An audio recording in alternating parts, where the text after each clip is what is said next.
searching for a long time for this forbidden world, and finally, when you found it, you were shocked at how beautiful it is, lush and green with oceans, forests. The nature is alien, some of the wildlife as well. But there are humans here. Prehistoric humans who have taken on strange mutations. And some of them lead night houses and old societies that most of you have read about.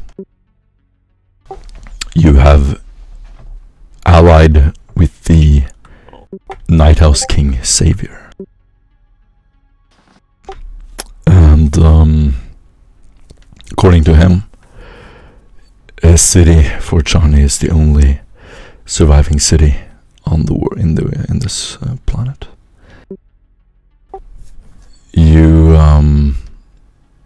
have lost contact with many of the navigator houses who have sent missions down to the planet to try to find the origin of a source of incredible power that is currently running amok and creating this warp storm that is destroying the sector.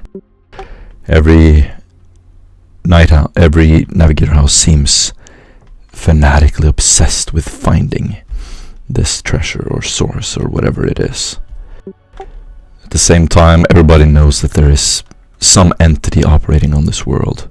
Whether it is one or multiple, something is inside the world itself and gives it life and is worshipped by the people on the world. Strange phenomena that they can't explain. They gave it the name Danu, supposedly because of visions given to them by the aliens themselves. The aliens are considered friendly by many, benign, but there is a little bit of Stockholm Syndrome going on, as they occasionally have visited the city and taken hostages and performed strange rituals. The alien forces have just attacked you for the first time, and they have discovered that you are much more formidable than they thought.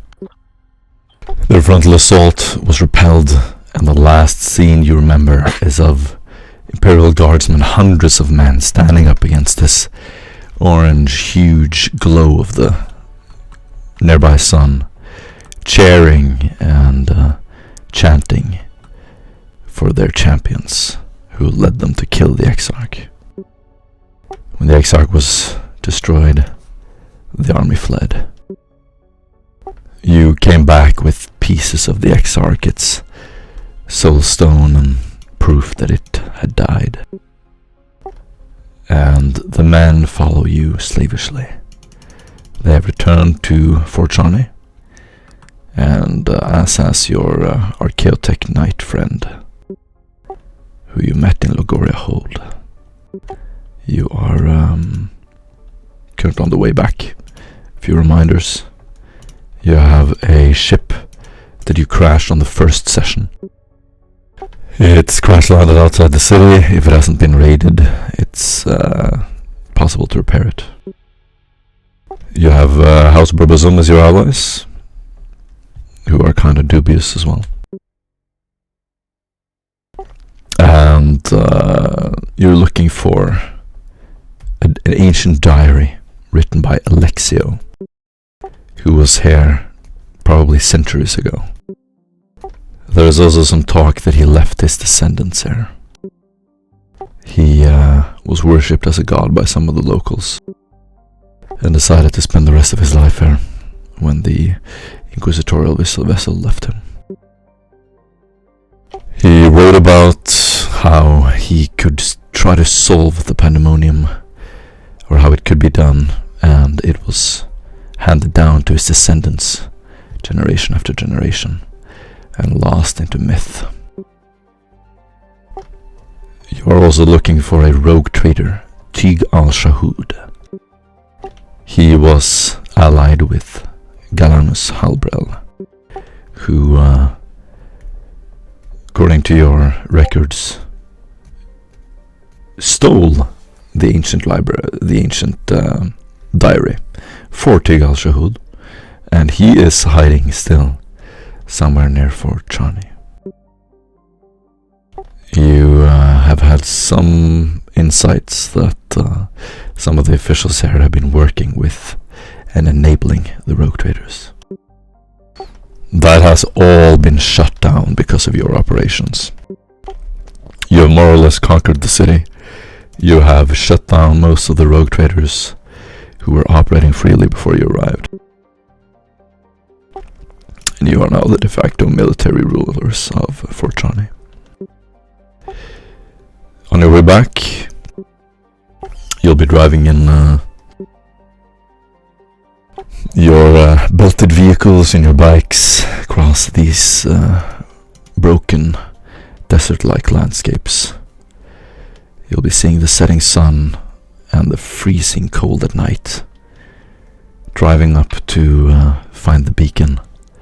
Against this dark, starry night, you can see a very bright, huge tower that seems to be luminescent and making its own light source at night.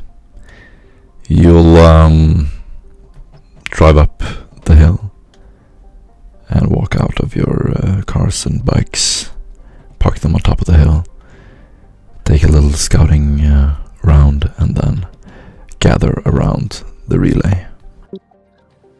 It is a large and alien-like structure, and you're all gathered there in this windy,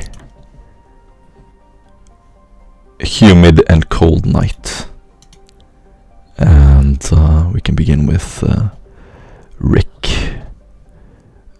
How do you look right now? Tired? Rested? Anything you want to say about your appearance? Rick right now is oh, an echo. Rick right now is he's not as badly injured as he looked when after the battle with the Exarch, but he is a bit tired because he doesn't feel to his full strength, and there's still some bandages and wraps on him that have blood soaked on them. But for the most part, he's fine. He's able to move and walk. But he's a bit saddened by the death of Aquilion, because he was nice. But now he's has a look of determination on his face to finish the mission that he left behind. Awesome. Sam, you will step out of the car and walk down. Sam's still limping from his leg being completely carbonized.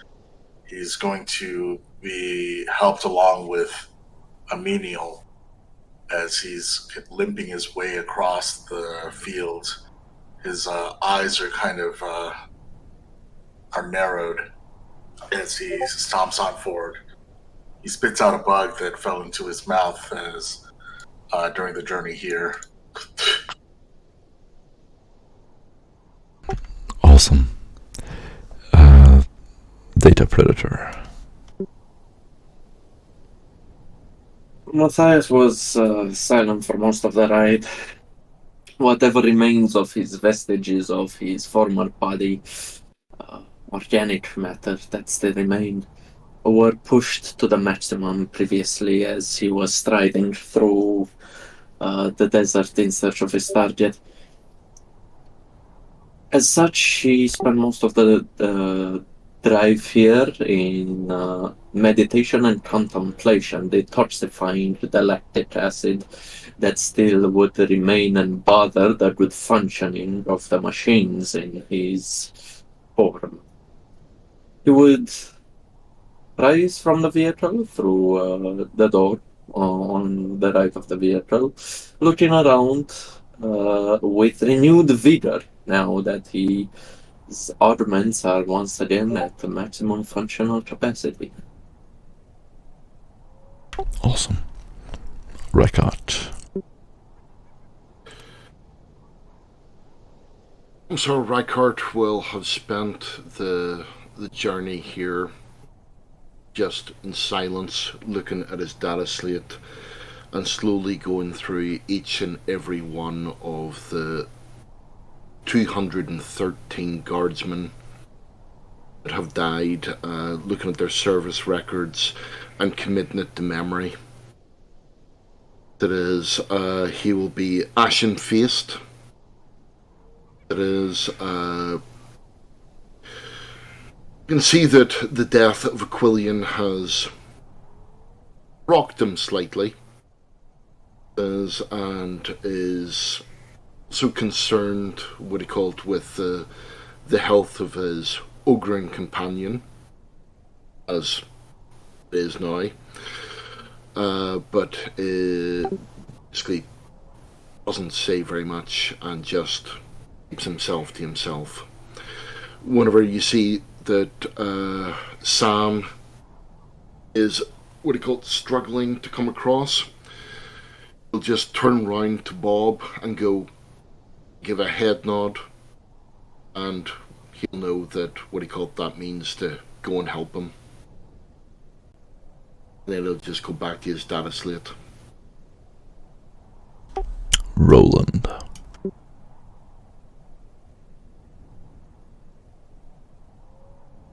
Roland stands up from his seated position, white lab coat billowing as the slight breeze stirs up the sand around the vehicle.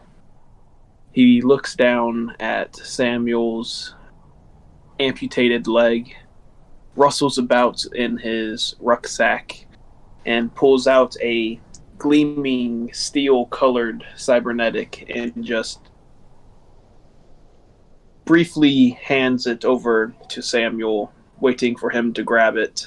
You see that he looks every inch of a Officio Medicae all the way to the monocle on his right eye that gleams with a reddish hue. Awesome. That's where we can begin. Take it away. Samuel, I has this for you. I hope you will take better care of it than you did your... And Roland will look down. Your leg.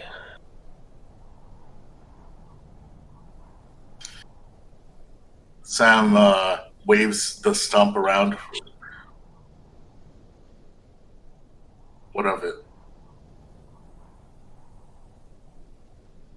Have a cybernetic for you, if you would like this instead of the nub. Sam mutters under his breath. Soon I'll be more machine than man. Do what you must.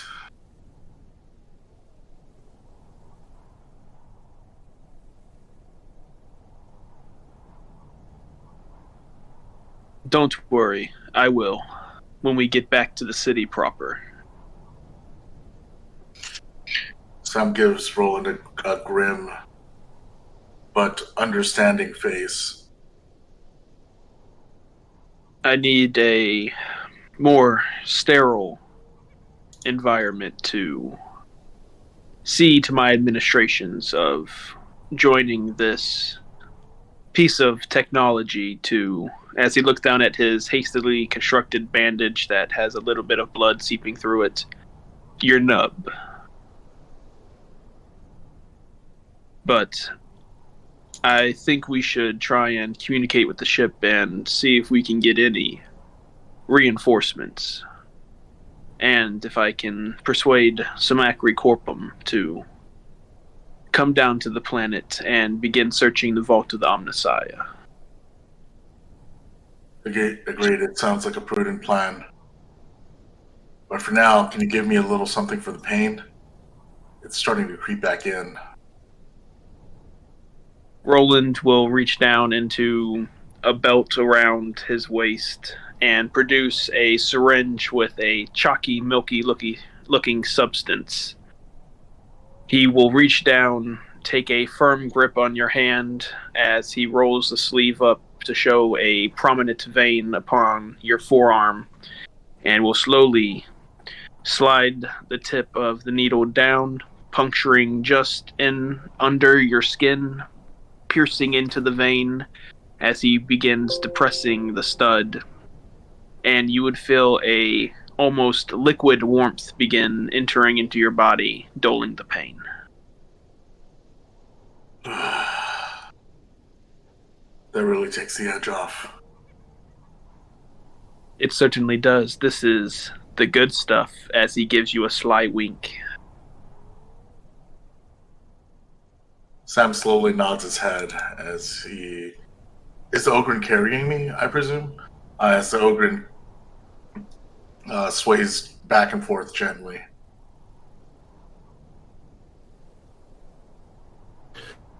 Bob, put him down. Look after him. Or not to leave his side. Understood?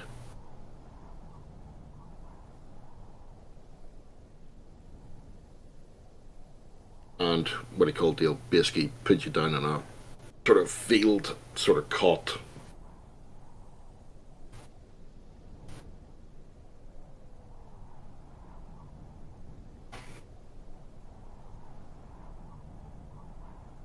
So, Roland, what is the prognosis? Will he live? Of course, he just needs a new leg. Do you think me remiss or inept at my Medicaid duties?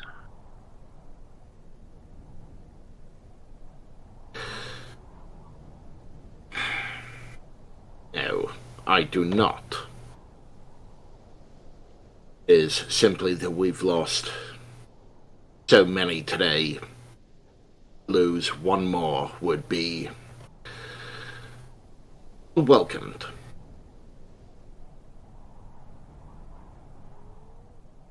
That is true enough, but we have a mission to be about. Whatever communications you would like to make to the ship, we should make them now. And Indeed. Roland will begin walking towards the communications pylon. You can see a giant obelisk stretching out of the desert. It's unknown exactly what's keeping it up or where it originates from. It is black. There are wires and strange radar dishes attached to it, as well as a cogitator that has been implanted into the interface.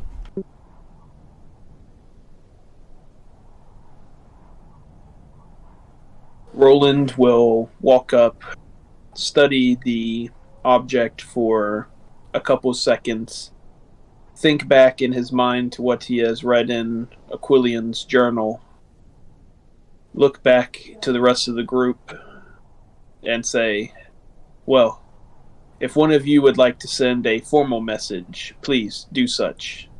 It would be nice to get any tanks, Lehman Russes specifically, down here that we can. I will send another message. And you will see Roland put his hand onto a part of the pylon that is not covered in any technology. And in his mind, he will shout, Samacri Corpum. We have need of your assistance upon the planet. The vault of the Omnissiah awaits you. A challenge, no doubt, to your intellect to gain entrance. You will just be speaking into this void. There's absolutely no response. And Roland will begin listing off coordinates in his mind, just numbers just popping in, and then finish it at, you may need a guard. You should bring a few Scutari along to protect you while you work at gaining entrance. Much archaeotech may await within. I am sure you hunger for old and new technology. You all stand there around Roland, this soldier who just arrived to the warband. As he speaks into a black monitor, and the device is off.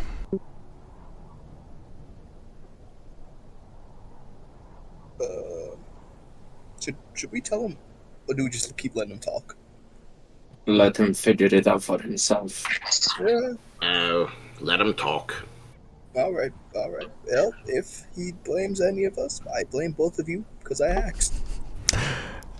If you want to try to figure it out, you can do an Archaeotech -20 test.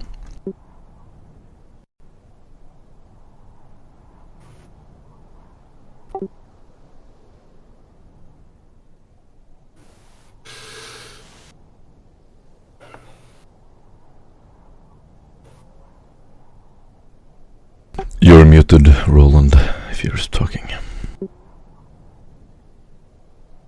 Anyone can do this test, by the way. Yeah, I plan on using it later, so. Yep. Roland figured it out.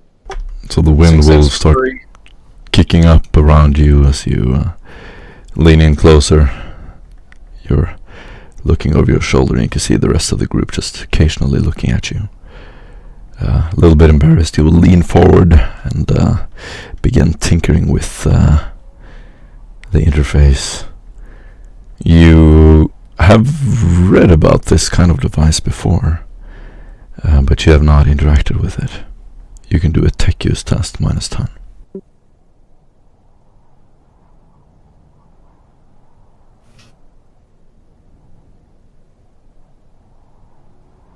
I'm going to spend a fate point to reroll that.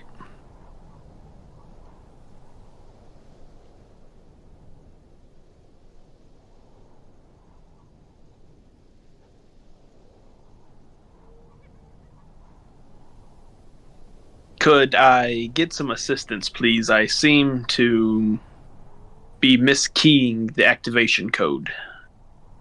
No, we figured it out. Help him, guys. This ain't my area. Oh, I don't think so.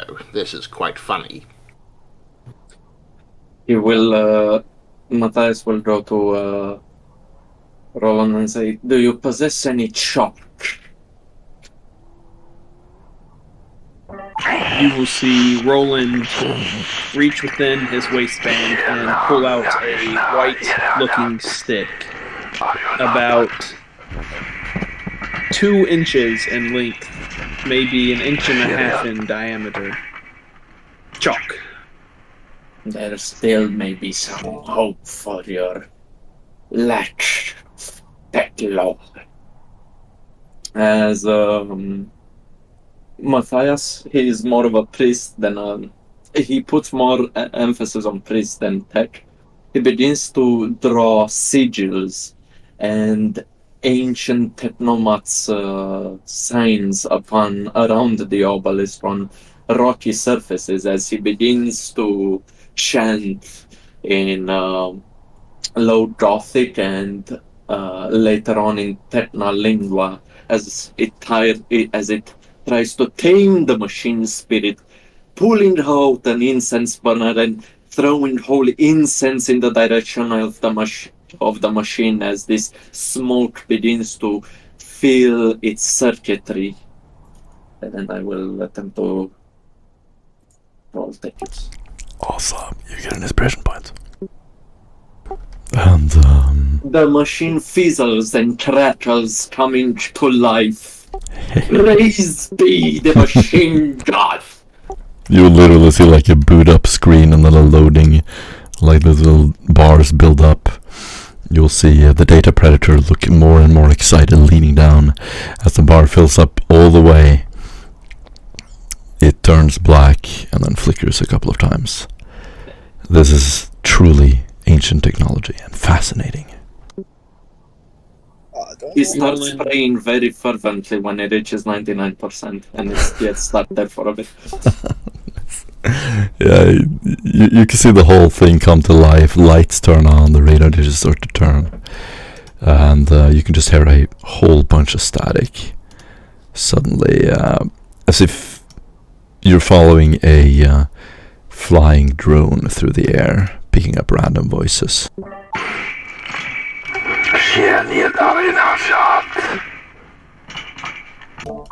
A strange whispering alien voice can be heard. Then suddenly silence. Could I have deciphered the language used? Do an linguistics and lore test, -40.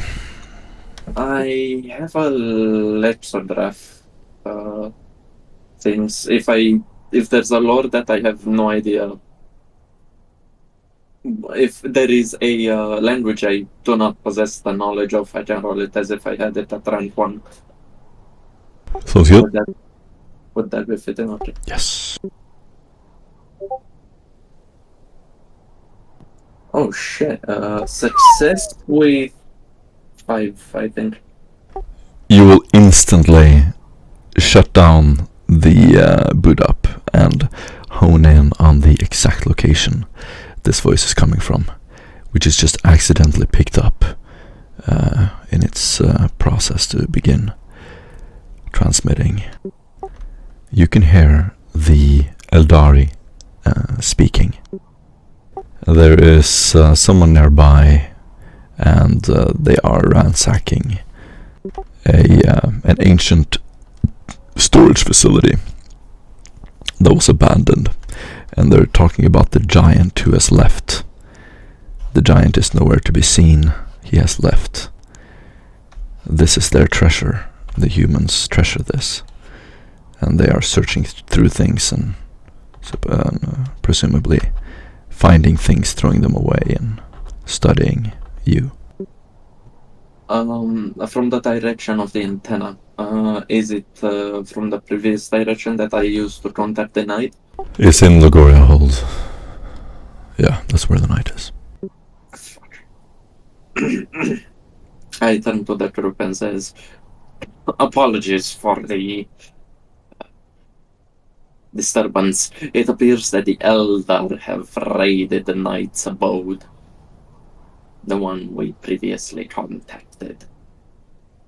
And these animals are attempting to mimic intelligence by pretending to study us, the remains of this knight's facility. Nevertheless, they will fail like any inferior species to humanity. Now, as he approaches Roland, you had something to say to a tech priest, yes? Yes, if you would not mind speaking to him in your very unique and honorable technolingua, inform him that his presence is requested at the Vault of the Omnissiah to pilfer it for all of its archaeotech and secrets, and that he should bring along with him a guard of Skatari. You would see him approach you closer, and from underneath his hood you could see this X-shaped drill over his...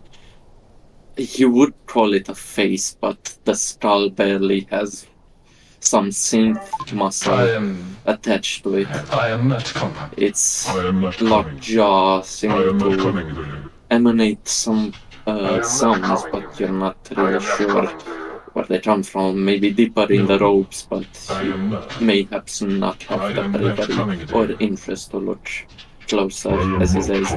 And why would I do that for you? I am not coming there.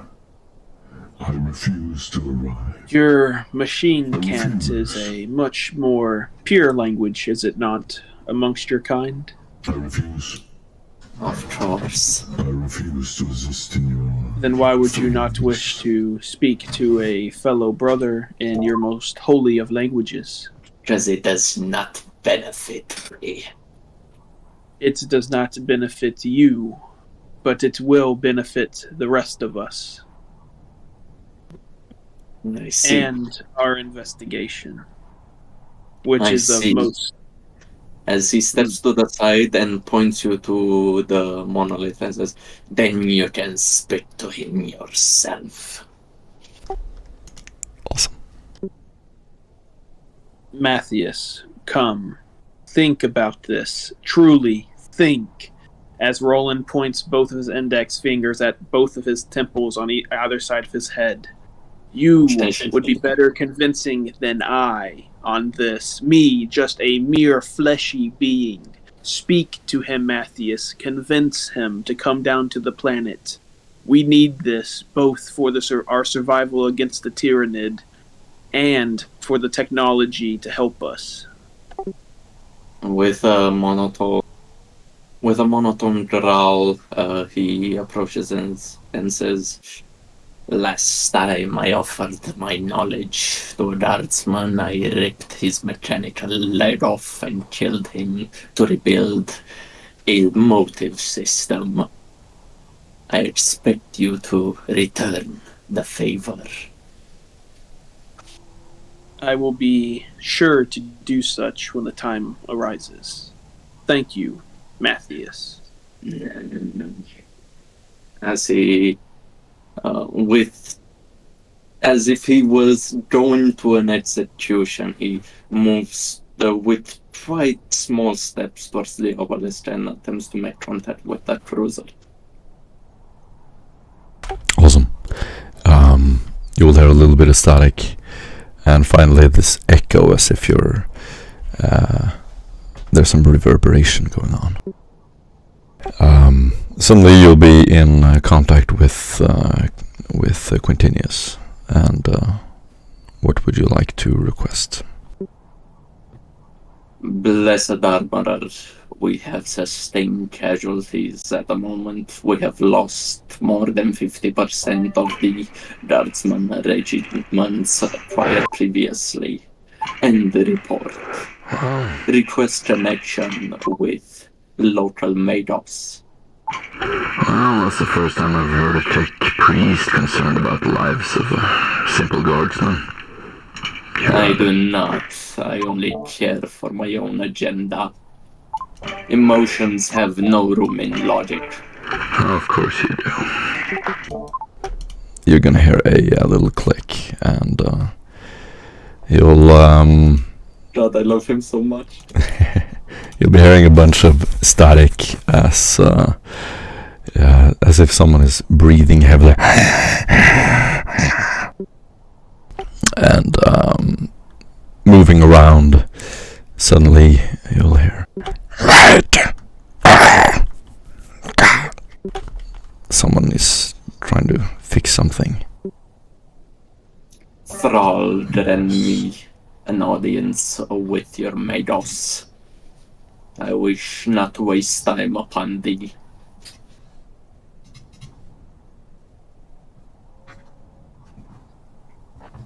As Samachrony.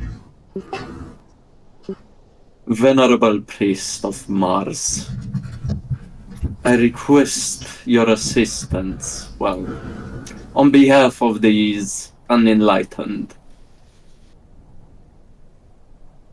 Yes, be quick. There is a great trove of knowledge that will benefit the machine cult. It is at a very remote location, quite dangerous, yet we require your skill, blessed by technology and the Omnisaya, that probably you would be able to extract said knowledge.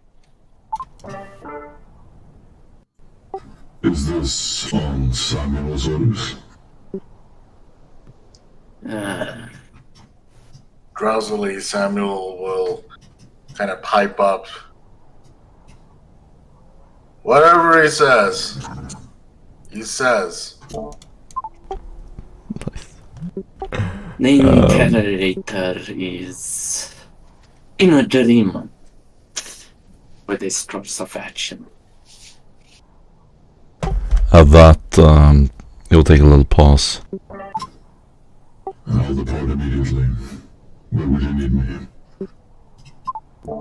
I presume I would give him the location, and I would give him the location and with make sure you have guards with you to protect your form. A manipule at least recommended. They refuse to afford me much, but I will bring a few servitors with me. May the Omnisire guide thee. You as well. The voice modulator will be detached, and you can hear him coughing as the line ends. Which coordinates did you give him? The ball of the Omnisire. At least this is how we know it. Alright. You'll stand there, looking at each other in silence. Oh no, I've also sent some requisitions, but later. Yeah. Either way, I return to Roland and say, try. You notice a second time that Matthias approaches you. Personal space does not seem to exist in his vocabulary, Roland. As he says, your message has been sent. In his wisdom, he has chosen to offer his assistance. You should be thankful. Indeed, I am most honored that he would aid us. As What? Matthias goes to scoff, Roland will quickly look over to Samuel. Are you well enough to speak with the ship? If we can get at least a squadron of Lehman Russes on the planet, that will aid us. It will aid us much. It will give us a way to target enemies from a longer range. With glazed over eyes, Sam's going to say, "Ship? Yeah, let's get all of the ship. Maybe I'm not doing so good. Maybe Roland, a few more minutes." As his eyes slowly close and open again. Roland will nod his head, shoot a quick glance to Commissar Rite. And you, Commissar, do you think you are up to the task of requisitioning us a squadron of Lehman Russ tanks to aid us? I would like to say yes, but given You know, we hear everything, everything that has okay? happened, I think my We're fully aware of what you've done. stock has diminished. I see.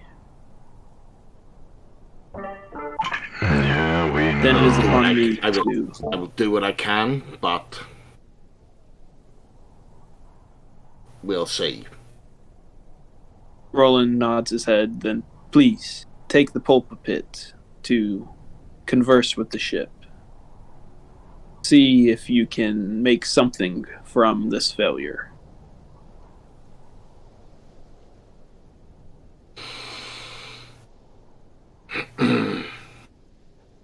This is Commissar Rickard on Askellon 1 requesting support. We Nice to are hear from you again, Rickard. What is it now? requesting heavy armament. Tanks. Or, if that can be provided, at least Cadians. Yeah, no can do. Too many casualties already.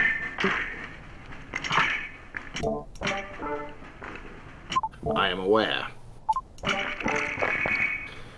You're on your own for now, Alpha Team. Good luck. Do not take no for an answer, Rykot. Tell them to deploy a squadron of Lehman Russ tanks to Fort Charney.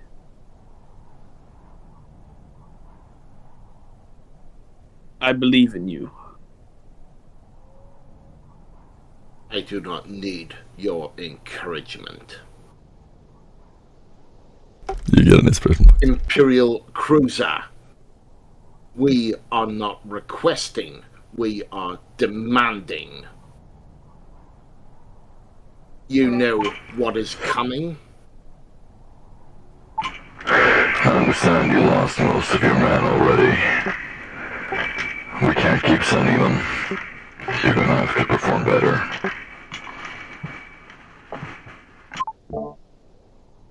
I'm sorry, what is your name? Continuous. Well, Quintinius, you will do as you instructed. As your superior officer, I will not.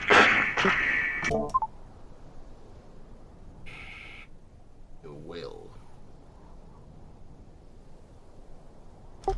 As you say you will, your voice withers in the wind, as the only response is the howling of the wind and the sand whipping in your face.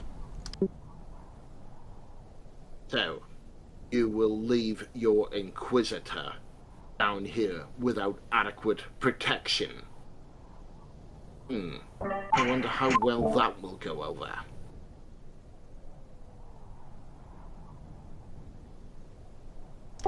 Roland will step up next to Commissar Rykart, put a reassuring hand on his shoulder, look him in the eyes, and say, "That'll do, pig.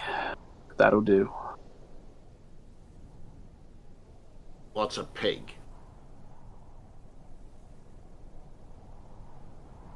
Let me talk to the ship. Maybe in the coming days I will speak to you about what a pig is.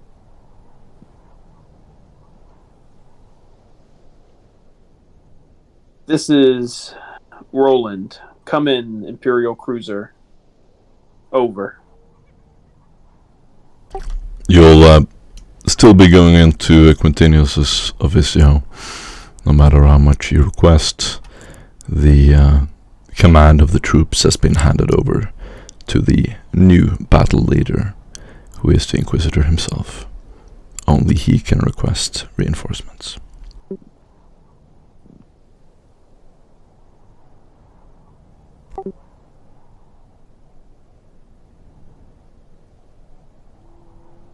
Roland will quickly look at the rest of the warband. Well, it seems that we will need to speak to the Inquisitor if we seek to get any more aid.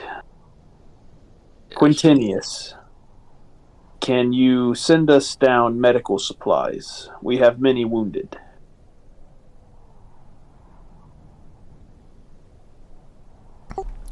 You have more than enough medical supplies with the army. Quintinius, thank you for answering our call. May the Emperor be with you. No response.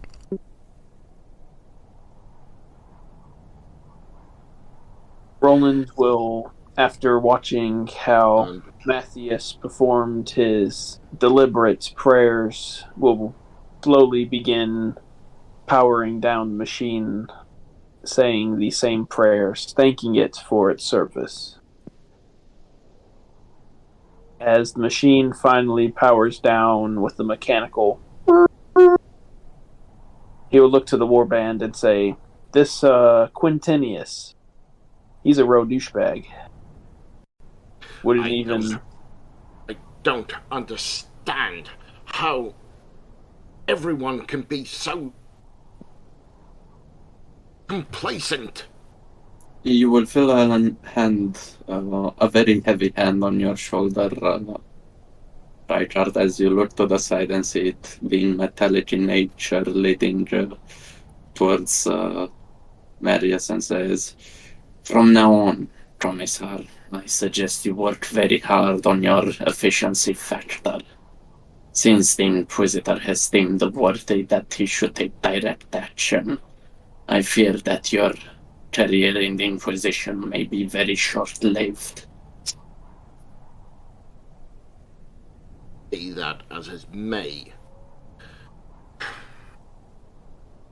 I don't understand how people could not see what is coming. They do not care. It is not here yet. We have other things to be about. Speak your piece quickly, Matthias. Make him understand. They do understand. They're just not willing to entrust you with the responsibility. And in regards to your efficiency factor, let me tell you what you'll do about it. And as he puts a hand on the hilt of his power rapier, he says in your own voice, "You will." And then returns to Matthias's voice saying, "Improve it." Inspiration points. There, you heard it from Matthias himself, Rykot. Now we have a decision to make. As Roland shoots a quick look over to Sam to see what state he is in. Sam's still hunched over, groggy. He slaps himself in the face a couple of times, trying to rouse himself from his current state. I'm good. Points a thumb up. Excellent. It seems that our knight ally's stronghold is being pilfered. Should we ignore this and continue on towards the city and repairing our shuttle, or should we divert to there to combat this?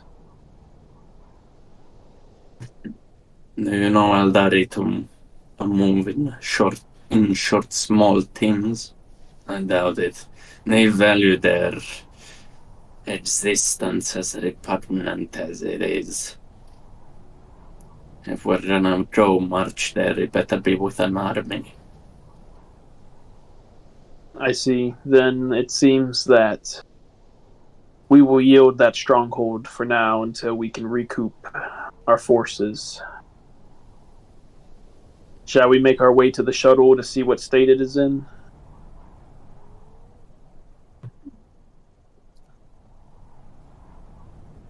The shuttle is capable of sustaining us with improved locomotion. Engines could be replaced with some more, as he tries to not insult the machine spirit and say, reliable output. Nice. What say you, Samuel? Do you think this is the best course of action to improve our mobility and locomotive strength? Sam again slurs. It seems that we're outnumbered, outgunned, and, well, just about outdone. We've got to do with what we can. And if what we've got is mobility ahead of the others, then that's what we'll take. I understand. Your will be done. Roland will raise his hand up into the air, make a circling motion that signals to mount up. As Roland walks back to their jeep and retakes his place, waiting for the rest of the group to get back within their transport. You get an inspiration point, Roland. As you see the rest of the group approaching. Everyone will mount their vehicles. Where do you want to go? Our down shuttle. Do we have the pieces to repair it, Morten? No, Yes. you do not. Okay. I just wanted to make sure we checked on that, so you were saying, Doc. Unless you requested it last session and I forgot. Yes, we pilfered the entire battle zone for all the equipment we could scavenge, and I made sure that we grabbed the parts for our shuttle. No. It rings a bell. If you mentioned it specifically, then okay. Does anyone else remember this? I remember a few days ago him telling me that, but I was away after the combat last session, so... It was Right. kind of Rykart, this is on y'all to like pop in since y'all were there for most of the session. Yeah, it was made explicit. Excellent. Yeah, right. I remember you saying you wanted to find it, but awesome. All right, you will set off with a huge haul of wires, engines, tools towards your old ship. On the way there, I want you to do a navigate surface test. You assist me with this? Yep, I got you. Thank you.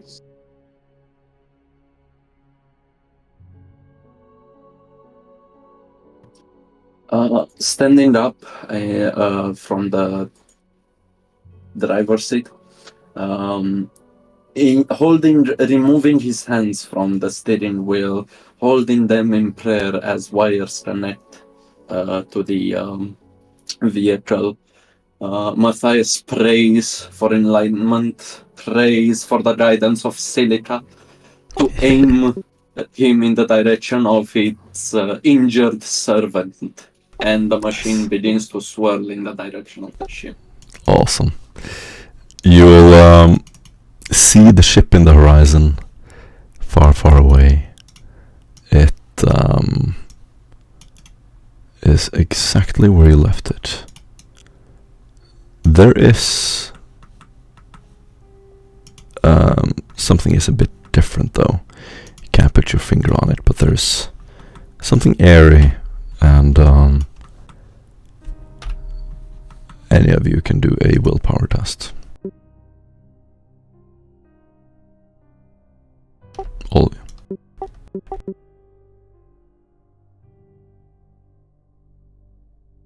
Failure with 3. Oof. I'm gonna use that inspiration if nobody would.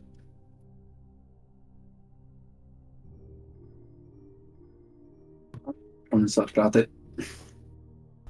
Sick. Commissar, your battle senses are tingling. Something about the terrain is different. Someone has been here recently.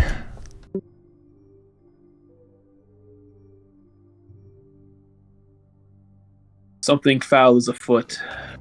Something is different. Something has changed. Someone has been here. I suggest we dismount. Go on foot. Less dust. Roland would nod his head. And should we do this as stealthily as possible? Oh, I would assume so, yes. You would see Roland procure out of his rucksack a cameline cloak. As he pulls it around himself, Fancy gadget.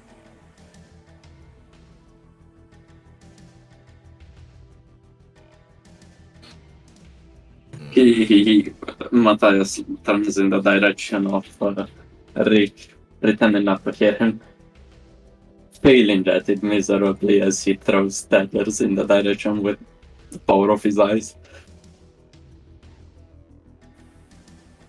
What? A rudimentary gear, as Matthias's own Martian cloak begins to resemble that of the sand he walks underneath. Ah, you got it too. Somebody else have this sword? Or is it's just those two? Talking. Stop doing it. Alright. you would see footprints that Roland had left before he is obscured from your vision, as you see nothing but sand stretching out all around you.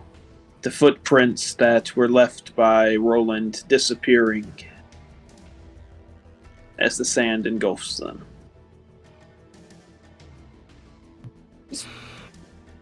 Speaking of footprints, could Matthias get close enough to the ship without alerting anyone and seeing if there are any footprints leading in or out of the ship, any marks of forced entry. Absolutely. Anyone can do a survival. Do we have to sneak up to the ship? From his present position, Sam's going to slowly reach for his magnoculars and take a closer look. Is there anything around the ship that's obvious? I got Nothing I'm familiar obvious. with 9. Nothing obvious. Unless you're really looking. However, as you stand there and look with your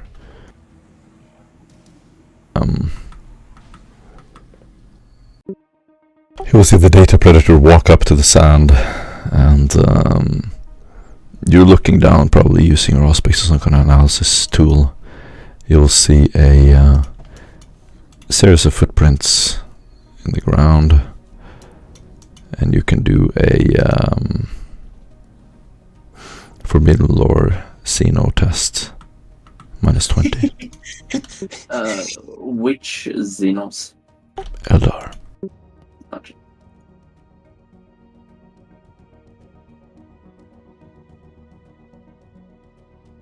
Ooh, successful with the 6th. Sick. There have been Eldar here as recent as a few minutes.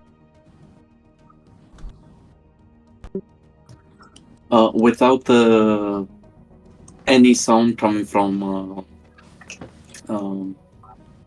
Matthias, you would hear him in your microbit, impossibly close and impossibly clear, saying, "Vile Eldarisinos have this fun, the sanctity of this place. A few minutes ago, by the looks of it." You're about 50 meters away from the ship. Sorry, 180 meters. That's where you parked your vehicles. Have they left, or are they still here? And do I see any traps leading out from the ship? You don't know which direction. Not enough data to make any theories. It would be a guessing game at this point. There may be traps on the vessel. Are you able to secure it? I would attempt reconnaissance, but I cannot promise that gunshots will not be heard or violence will not ensue. I suggest you prepare yourself as a quick response force should that happen. You would see a ruffling in the sand not too far from you, Matthias, as you see footprints that resembled Roland's mere minutes ago as he had disappeared alongside the transport. You're about 150 meters away. Let me know if you move closer or further away. That counts for all of you. I would say Matthias is moving closer, but very carefully and stealthily. Anyone who wants to. Rick would move to 100 meters. He's not going close enough to the ship where he might be spotted, or at least, ambushed by it, but he's close in case anything happens. Sam's staying close by the transport. Being on one leg is not exactly conducive to this kind of operation, so he's going to keep a post far, far away. As Matthias moves crouchingly towards the ship, Metadendrite will poke from the collar of his neck as it's pointed down to check if there are any traps as he moves closer. Feel free to move the tokens however close you want to get. Oh man, you have a map for this, goddamn. I made it just now. Damn. Yeah, guys, trust me, there ain't gonna be a combat encounter.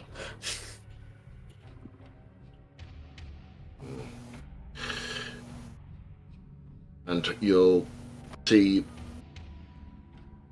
our record sort of hovering between Sam and going forward. And he'll look back at Sam.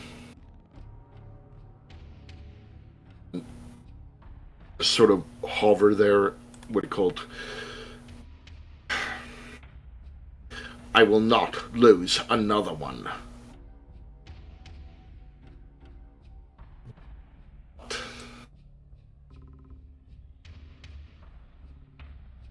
Or do you wish me?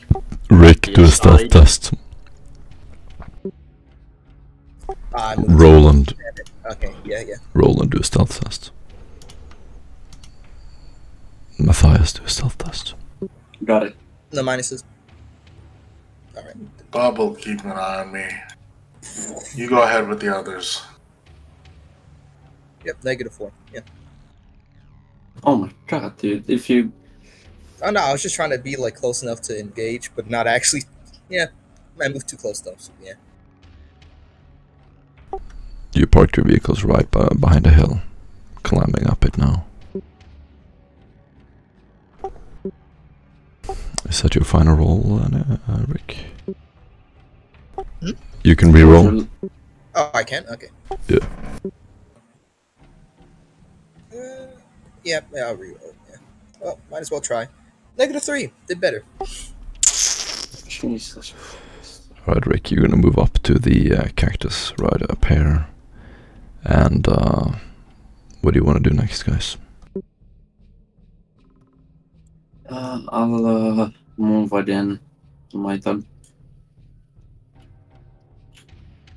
Rick would just keep watch to see if any weird movements. Mm-hmm. Examining the ship, can I find a way in, or The far away? I'm gonna assume you left the hatch closed when you left last time. So it's gonna be closed. There is the back, which was blown out because we crashed and that broke off. Yeah, you can see like a tarp and a few like camo nets waving in the wind in the back, held down by rocks and crates. I guess I will make my way towards the back in that case. I will spend a turn to move again. Meters. Roland will move again as well. I will continue to move until you tell me to stop after. Yep. Another Do turn for me. Do a -20 stealth test. As he approaches closer and closer, he would start his sound suppression device, muffling whatever dings the sound would create by brushing against his metallic legs. Concern these unenlightened would not understand.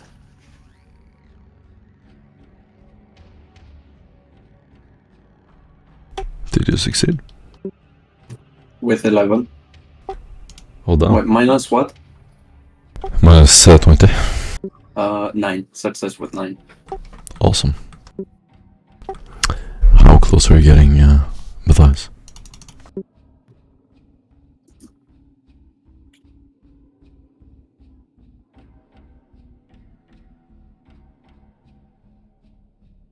I'm getting closer and closer towards the back. I'm trying to go around and in the back. Okay. You're gonna sneak up behind the ship. You can see this metallic reflection from the sun blinding you. As you touch the ship, you feel this rush of nostalgia, feeling of being home. Finally, a well put together piece of technology. You can't wait to get inside and look, smell the oils, touch all the fine machinery, look at the screens again, all the latest and well-kept machinery of the Inquisition. You turn around and you find a little tarp that you pull aside, and you can hear this sound. As you look inside, it is dark. You're in the hangar of the ship. How well do I know the ship? Oh, you've studied every piece of it. You know it like, yeah, you know every square inch of it. Are the doors, the bulkheads of the ship, the doors, are they thicker than 15 centimeters? Which doors? The doors in general of the ship. All Not the the doors. one, Okay. yeah, the doors inside the ship, not No, the ones no. leading outside. They're not thicker than that. Before entering the room, Matthias would pull out his Auspex device, gently slapping it towards the door. Now removing, as he is in an enclosed space, he will deactivate the sound suppression device as to not alert the inhabitants. Awesome. A lack of sound is just as alerting as the sound. He would scan a door, through a door, to see if there's Xenos. He will go at least to the entrance, around the entrance, with the tarp to make sure that there aren't any booby traps. Excellent. Matthias, you can see through the Auspex. First, just a bunch of redness. Then everything turns black. Then everything turns white. Then you'll see color shapes. The mess hall, near your bunk beds, where you used to sleep on the. You'll see a striking scorpion crouch.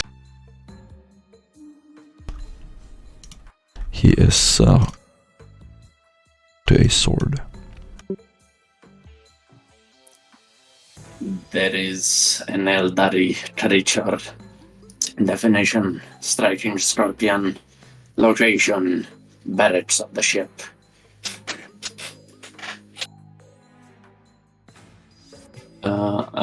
I don't presume I can see through the walls if there's more than one. Tech use test. Minus 30. It requires a tech use test. To analyze. Pray to God. Wait, no, I can pray to the Omnisaya.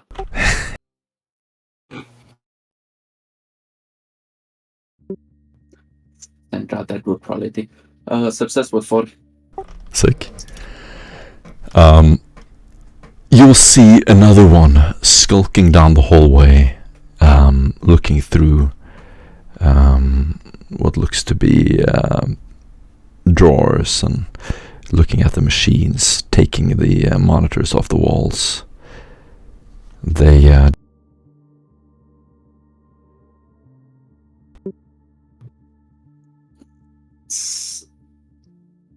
the data predator is silent in the ship, as he does not require his these fleshy appendages called lips to speak. But in your microbits, you hear Matthias saying, "These vile creatures, these Xenos, are defiling the ship." You get an expression point. I request immediate extermination protocols. Interrogator, give your orders. Nice. Permission to engage.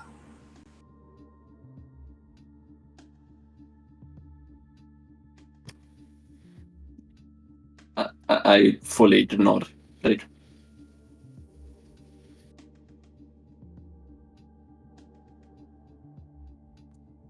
Sam, your orders. I think it's happy.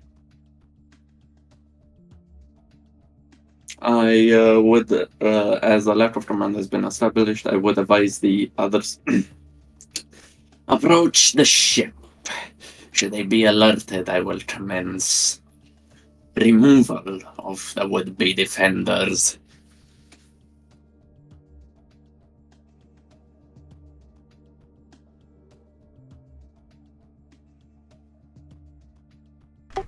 What do you do, guys? The rest of you. Currently,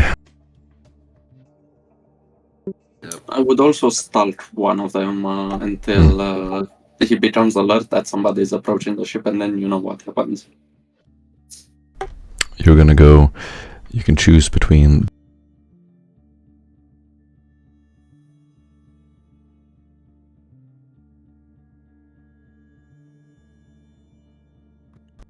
Actually, yes, I would like to, before doing that, I would like to secure a way for them to enter, if possible. Is there a lookout they have in the ship?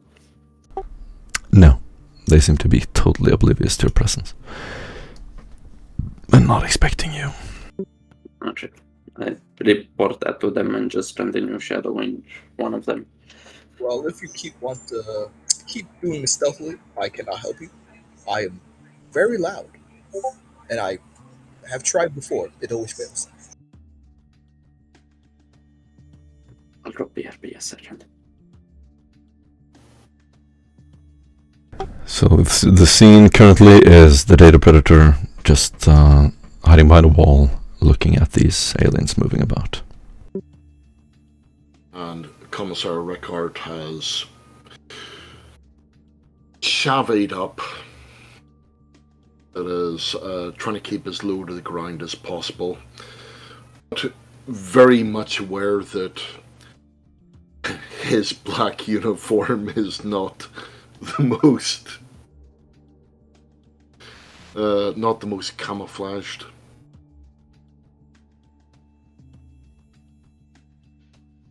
How close do you want to get?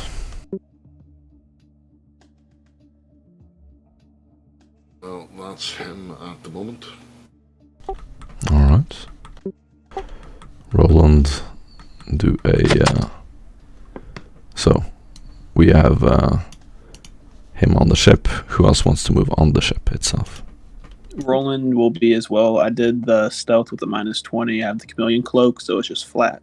Success with 1. Sick. Anyone else? Okay, just the two of you then. Yeah. Just to clarify. Yes. Just to clarify, am I currently over the ridge, or am I still behind the ridge? So there's a ridge that goes here, and you're behind it. You're hidden, effectively. Okay. I'm going to have Bob grab me under his arm. Just going to kind of go limp, and he's going to post me up right on top of that ridge. And Got it. And he's just going to kind of crouch down beside me. What do I do, boss? And I'm just going to say, quiet now. Just stay low behind the ridge. This thing right here. And we'll see if we can't see ourselves some Eldari trash to take out. Awesome. And So I'm just going to establish an overwatch here. you're standing on barely so that your sniper rifle is just peeking over the top of this ridge, and you can see the heat waves from the sand rising up, distorting the ship. You try to get used to it, and you see through the windows of the ship. You think you have a clean shot. Okay, Roland. You move into the ship. Welcome back. Okay, Roland. And Roland Matthias. will quickly sign to Matthias using their inquisitorial. First off, you're gonna push this tarp aside, step into the hangar itself, and then into the changing room inside the hangar. There's a door there, and you can see Matthias leaning up against the door. He has a device that he's peeking back and forth.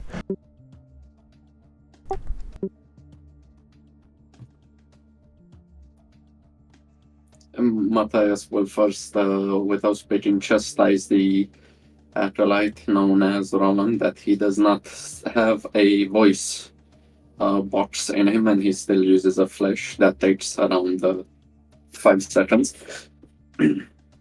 As he would then proceed to say, 1 second.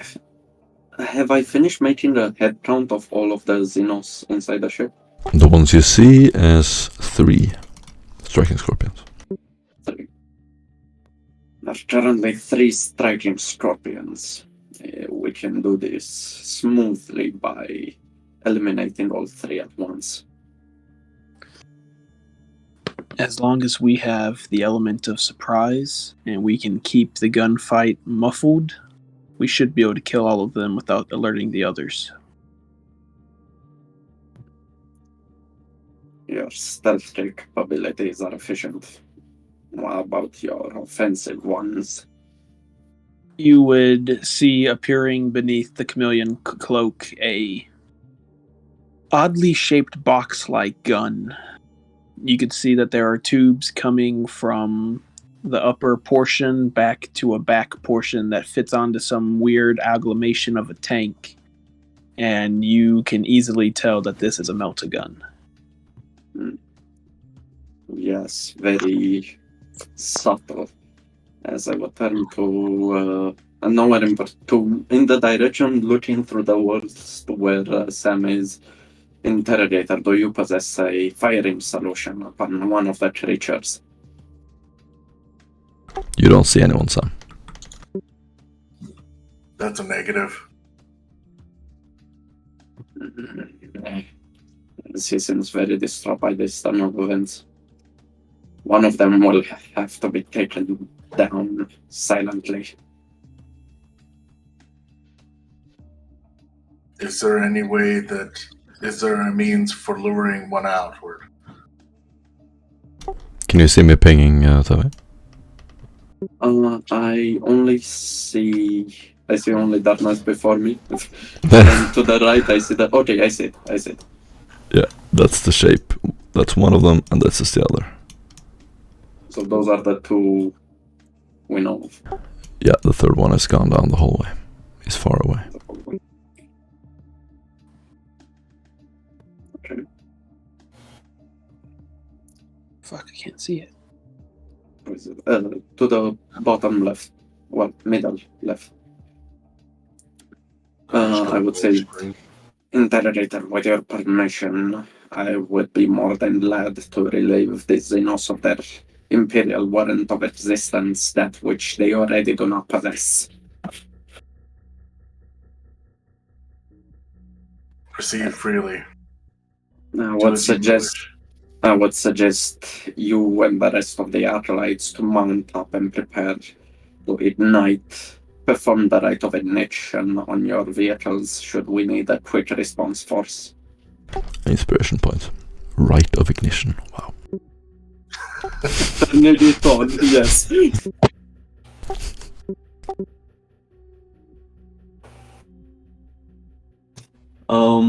Is the tarp behind us fully closed? Yeah. Okay. I would like to very slightly open the door. Enough for my method and optical method, then try to go underneath or atop. I'm gonna show you what you can see, but you can open it just enough to where it's not possible to spot you or detect you. Your proficiency with the ship is such that you can easily operate the interface in a way where you'd basically make it move so slowly that it makes 0 sound. So you just make this a little space enough for you to move, put the aspects through, and you will see one of the striking scorpions. I will tell Roland to secure my left as I move to the... I tell Roland to secure my south as I will move north to remove the striking scorpion. Feel free to move your token, guys. As Mattias begins moving forward, Roland will set an overwatch position, waiting for any of the Eldari. Just point in the direction you want to overwatch. Move your tokens where you want to go. I will be overwatching in the direction that Matthias moves. Got it. And Commissar Rickard is going to double time it back to the, Nope. the vehicles. Okay, yeah, Oh, sorry. that's cool. Go ahead, Tavi. I look behind me and notice that Roland is pointing in the direction I'm going, and I scream in his ear through his microbit, "The other direction, the one I'm not facing." Use another half action to move. Matthias will quickly Mhm. redirect his melted gun into the other direction, Got waiting it. for anything to You cold. turn around. You can feel the sweat sort of starting to stick to your gun. It is very hot in here. This is a boiler room for the sun. The metal and the lack of any kind of environmental controls means that the ship is boiling.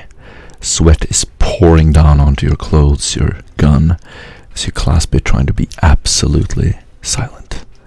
Both of you can do a -30 stealth test.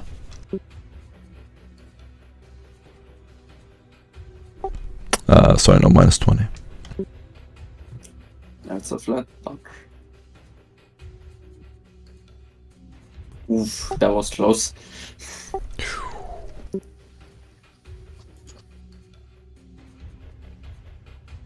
Sick. That would be flat success for me. Yes, you're both moving totally silently. Go ahead.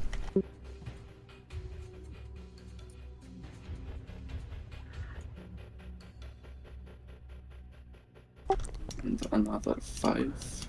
Um, Did I see something? You can hear something, and Roland, in the corner of your eye, you can see one of the striking scorpions walking away from you.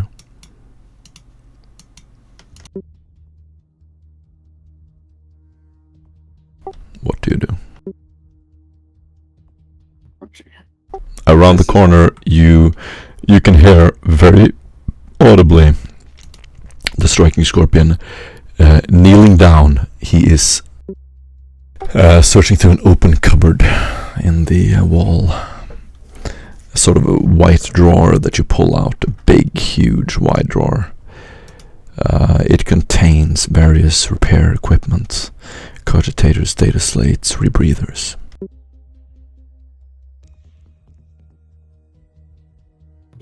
Okay. I still have a half action to go, and I will move. I will try to move in cover behind him and end my turn here. He fails his awareness test gloriously. It's your turn. Boy. Yeah. Go ahead. Am I within touching distance of him? Yeah.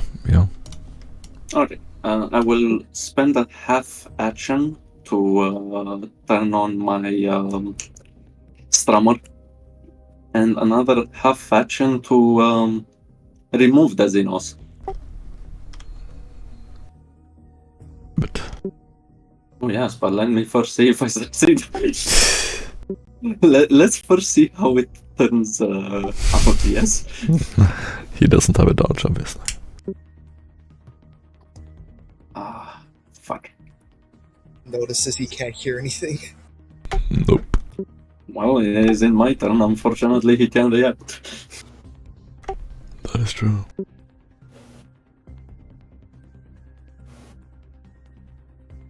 What's happening, Matthias? Okay, so the Xenos tampering with the Smonkai, the Eldar tampering with the Smonkai, primitive technology in his eyes, inefficient, unelegant by design, not as his craft world or wherever these Xenos come from. He would then talk to himself about something, and he feels his mouth move, but he doesn't hear any sound. There should be a sound. As he turns around, he sees a staff nearly dodging it, moving to the side as the step begins to unleash barbed wire in his direction and basically forcing him, taping him practically to either the floor or the wall, whichever is closer. As he sees this abomination of a Monkai, whose flesh is either rotten and skull exposed, covered by the rudimentary technology, as he pulls out a force rapier, and knowing that he struggling his best to remove this treachery upon him, failing, and for a second he can see his skull move and whatever vestiges he has for some lips, saying in his own language, "Sit still, I would hate to make it more painful than it should be." As he looks up at this robotic monstrosity, you can see him opening his mouth, pale, tall face, again and again, screaming out, clawing to the ground. It is either comical or sad, depending on your alignment. You can see him clasping for his weapon, being completely stuck as you stab him again and again and again, and the floor fills with his blood. Finally, he will just be laying up against the wall, motionless. Execution of the first Eldari has been fulfilled. Roland, if you're capable of taking one by yourself, proceed to hunting them. I will give the signal when I reach my own quarry.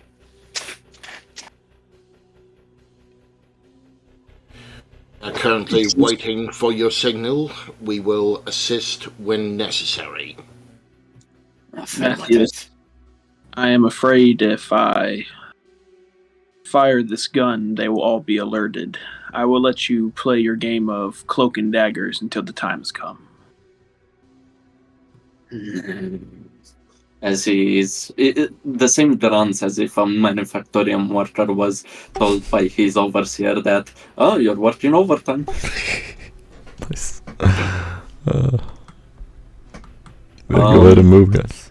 From within his form, he's announced that his environmental improvements are consuming faster and faster his last battery as the heat is being fought by his device. I will spend a full action to sprint in this direction. Okay. Around the corner, you can see a striking scorpion here. He's actually looking in this direction, and I'm going to do an awareness test. God, they're rolling so bad.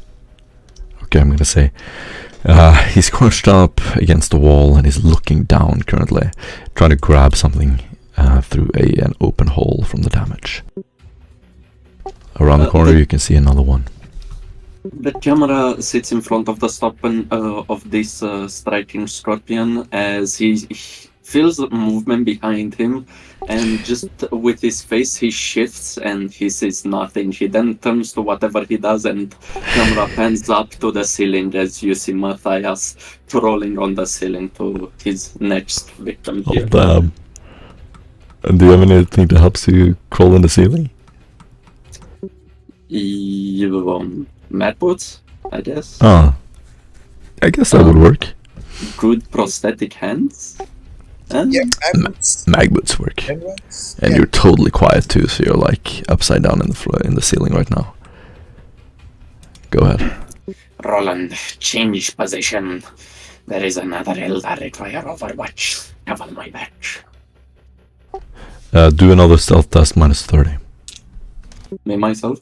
No, wait. You're totally silent, aren't you? Yeah. How far out? 5 meters. Okay, go ahead. Oh, wait, he's in charging distance. I don't need to fucking walk to him.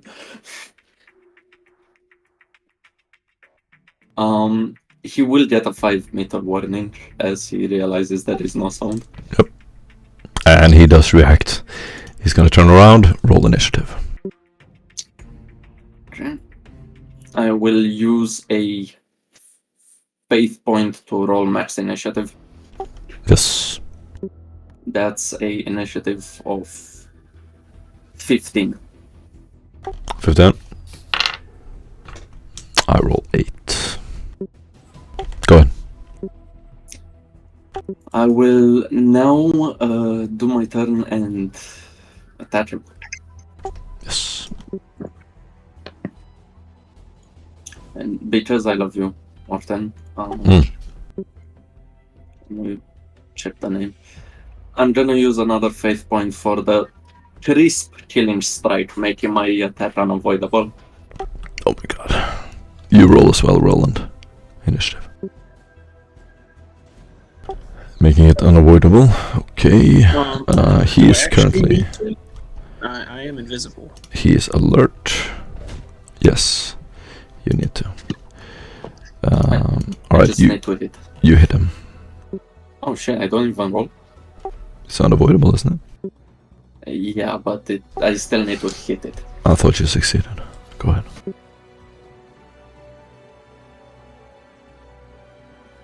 I think an escapable skill has to actually hit it. Nice. That dodge. Go ahead. Yeah, but I don't even want to give him the ability to dodge.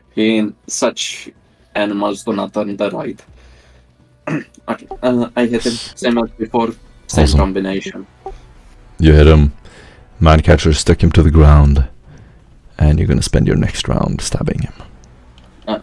2 weapon wielder, no need for a next round. 5 stabs with power sword. Alright. You stuck him to the ground and stab him. Again and again. They don't deserve to live more than I don't understand why you find it so difficult. You burn a little hole in the ship. And you're like, oh no, fuck, I have to repair that. No! There's a little hole in the ground. And yeah, it doesn't make any sound, so go ahead, Roland.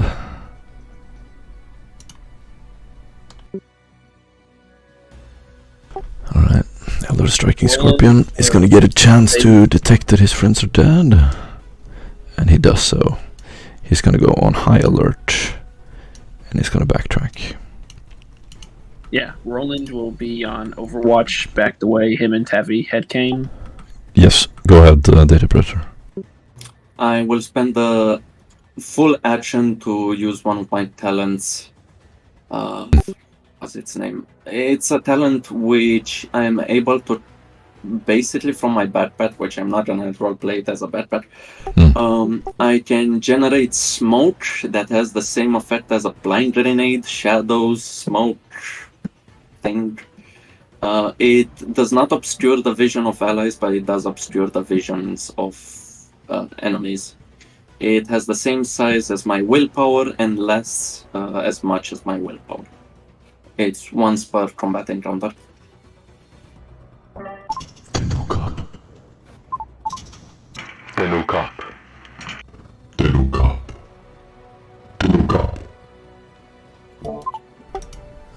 Alrighty. Roland. And that is my full turn for the moment. Yes. Still hiding underneath the chameleon cloak on Overwatch, looking back down the hallway. Him Yes. and You'll hear a voice behind you going. The new cop. As a striking scorpion is running at full speed down the hallway. Right in your direction.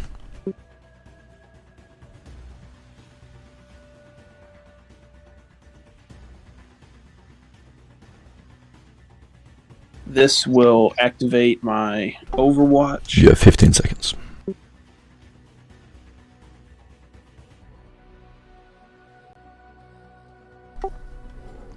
He's gonna be sprinting, touching the wall as he's jumping off of it towards you. Feel free to fill it with description while you roll. I will be using a called shot to the head.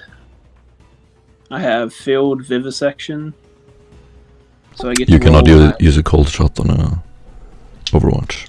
Yeah, you cannot use a cold shot Just on the base Overwatch. shot. Oof. It's either, yeah.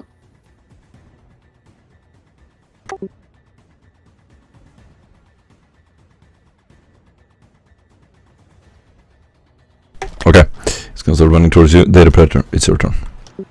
Moving on all fours, the Data Predator will sprint in his direction. As in one hand has Yo. here, and Can you run that far? yes, Check the movement speed is distance. 30. Movement speed is 30. Sprint doubles that. When Okay, you're sprinting. Okay. Yeah. I thought you were charging. No. Cool. I can't attack. That's all I'm doing. Okay. As soon as Matthias comes almost face to face with this Eldar striking scorpion, he will feel a blistering wave of heat pass directly next to him. I have inescapable range -2 if the Eldar striking scorpion is trying to dodge it, but I'm invisible, so I don't know if he dodges. Okay. Yeah, he's gonna dodge with a penalty. He's gonna have not enough successes to avoid. You get 1 hit. 14, pin 12 to the... Chest. Yep, to the chest. Got it. You will see this ray come out from nowhere, hitting him in the chest. You can hear this huge groan as he's pushed up against the wall. Mandy blasters and guns fully drawn. He is going to all-out attack you, Data Predator. Does he have a blind fighter? He does not. It's gonna be a -30 to hit. Yeah, because you're sprinting. As he's not because I'm sprinting. Remember the Oh no, Oh. because I'm sprinting. Yo. He gets Wait. +20. In melee? Yeah, if you Yeah. run, you all attacks range get Yeah. -20 and melee I know. +20. Actually, you got a -20 on that attack, Brad. I forgot to tell you, and you actually missed that shot. So we're gonna take that back that round. He is gonna attack you, Tave. It's a -10 overall. If he does not So, have blind fighter, I will. He has attempt to both. Yeah, he has both ranged and melee. So his ranged are gonna be -20, and his melee is gonna be plus. His range will be a -50. His melee will be a -10. Okay. So he is going to miss. First, his 2 Mandy blasters come out. He's gonna fire once from one gun. From the second, both of them miss. Go Don't care over. about guns. Go over your head. And then a scorpion chain sword is gonna come out from one of his hands. And with As it's it's actually gonna hit you in the body. gonna Matthias, as it sees Oh, yeah. this vile piece of technology trying to hit me, I will attempt to parry it Yes. with my flail of castigation. Yes. It may end up in my death. I should have used the sword instead. Fuck.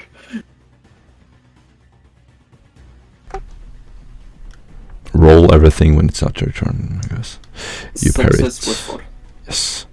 As the flail wraps around his sword, I will attempt a counterattack as I Do pull it. his sword to an unoperable position and see if I can am quick enough to hit him. Awesome. It's Oh his wait, turn. he sprinted, didn't he? Yes. Or run. That's a +20. No, actually, this is his turn and he's attacking. Ah, that's true. Fuck. Count. Failure. Okay. Matthias, it is your turn. No, it was your turn. Roland, it's your turn. Yep. No, wait, Matthias, it is your turn. You were Yeah. parrying. My bad. I will attempt to first hit him with a flail.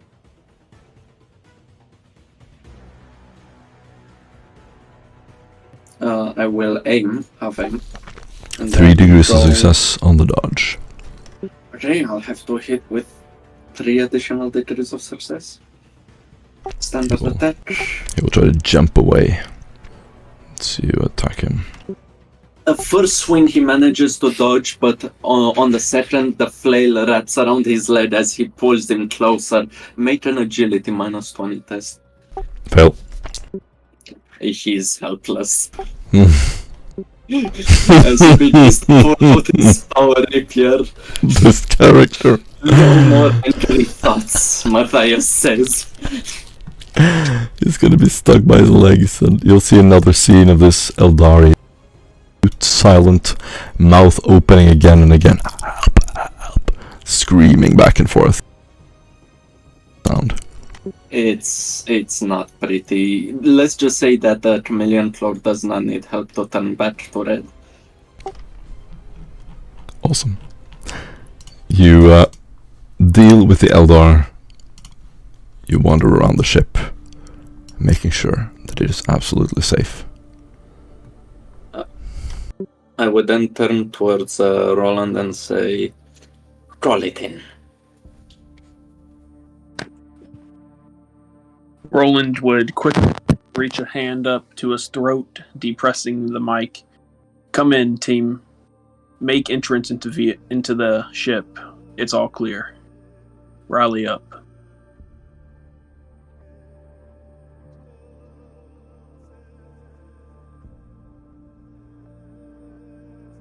Oh, I missed all the fun as Rick starts heading towards the ship.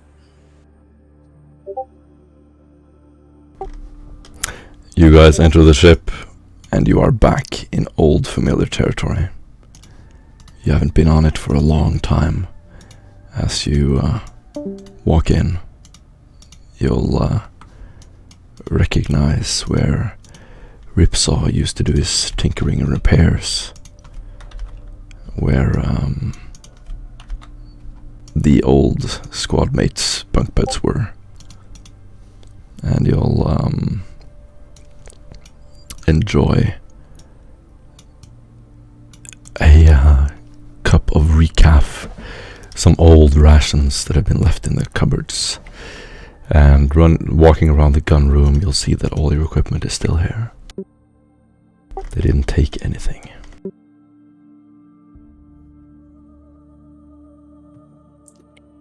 Matthias will not be partaking in whatever pastime the others will. He will pace back and forth, cursing that the vials touch this, move that, defiled. As he will begin to write in chalk inscriptions and prepare the machine for the rite of healing. Awesome. BRB. Guardian 1000 belonged to a character that is now dead. Check. Just check it. Yep. You'll walk into the berth, the wardroom, see your cup still on the table, see the bed just as you left it, Sam and Rakat. You'll give a thought to your dead squad mates, seeing their clothes still on the beds. Yeah. You can see Aquilion's gloves and Aquilion's holster laid over one of the beds. Roland quickly gets over the comm. "Bob, bring Samuel to the Medicaid bay. I'm going to attach his new leg. Matthias, if you would be so inclined, can you begin restoration of the ship? I will join you once I have attached Samuel's new cybernetic leg."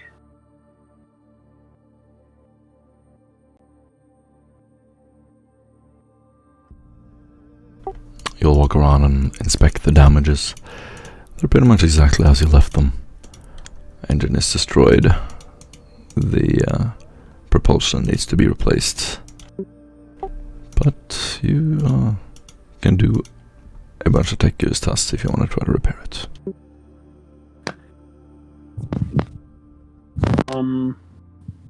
Matthias, come in. Matthias?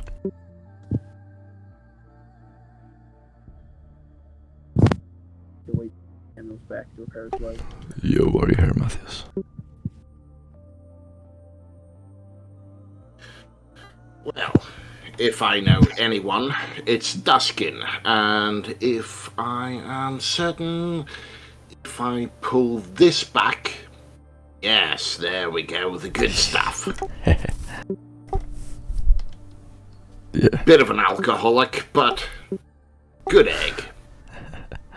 You'll find a stash of alcoholic drinks and some old trinkets from Duskin. Yes. Now, where's that journal? Welcome back. Now you can do... First off, you need to do a full assessment of the ship, Matthias. We're looking to make it fly. It may leak some scrap and oil, but important is to move out of here. Yes, this ship is critically damaged. It has several destroyed parts. So this is going to take days to repair. Days. Even with minimal repairs? Yes. Just to get the engine going. What if we have It's going to be at least 2 days. What if I'm assuming all of you are working. Oh no. Everyone with tech use. Rick is watching all of this, amazed by this. You can attempt to do a rush job. That is a -30 to the test. A rush job. Or you can do a careful repair, which adds 50% to the time, and it gives you a 30 plus 30 to the tests. Or you can do a regular repair. We do not know if the Xenos managed to send a signal, so we're looking to repair the ship as fast as possible. As I turn towards Rick and say, "You, menial, you know what a drill is?" I'm not a menial. We're both the same rank here, so you gotta ask nicely. He just stares at you.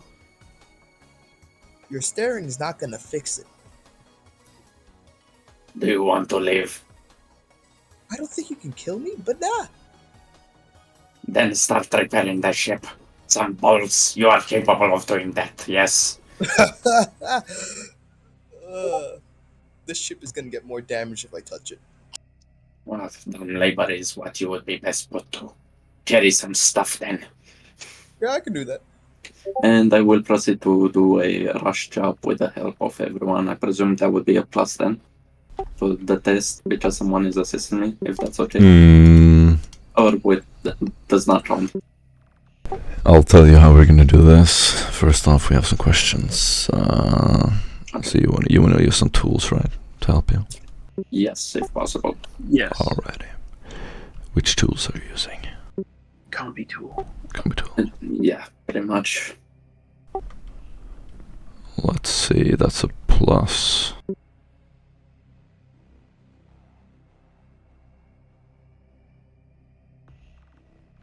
Don't you have it in your sheet? Yeah, it should be a plus 30. Why? Yeah, plus 30. No. It's a plus 10. Yeah, plus 10. Oh, a plus Why 10. are you all trying to scam me? Fuck. Oh, no, I just read a... Okay. They were like, yeah, it's plus 30. It's plus 30. Why do you What the fuck are you talking about? You know I'm not gonna tell you. Gross. Well, anyway. Doesn't really matter.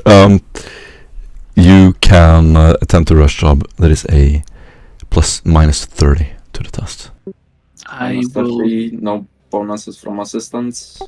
Whoever wants to lead the repairs, most of it is like menial work. Do this, attach these wires until it's a fucking full thing, run around with tape around it, but someone needs to oversee the repairs and lead the repair team. I'm gonna assume that that's you, Matthias. Yes. Alrighty. With all due respect to the rest. You're gonna be doing a rush job. Now, can you draw the scene of exactly why is it a rush job and how do you make it a rush job? First of all, Matthias will gather everyone. He will give his assessment. The ship is not looking good.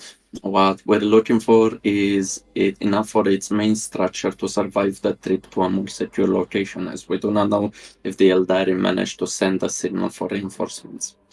Second, it would be to attach the engine to the new engines or propulsion systems, such as the fuel injector and the transference from thermal energy to mechanical energy, depending on what we're attaching to the ship.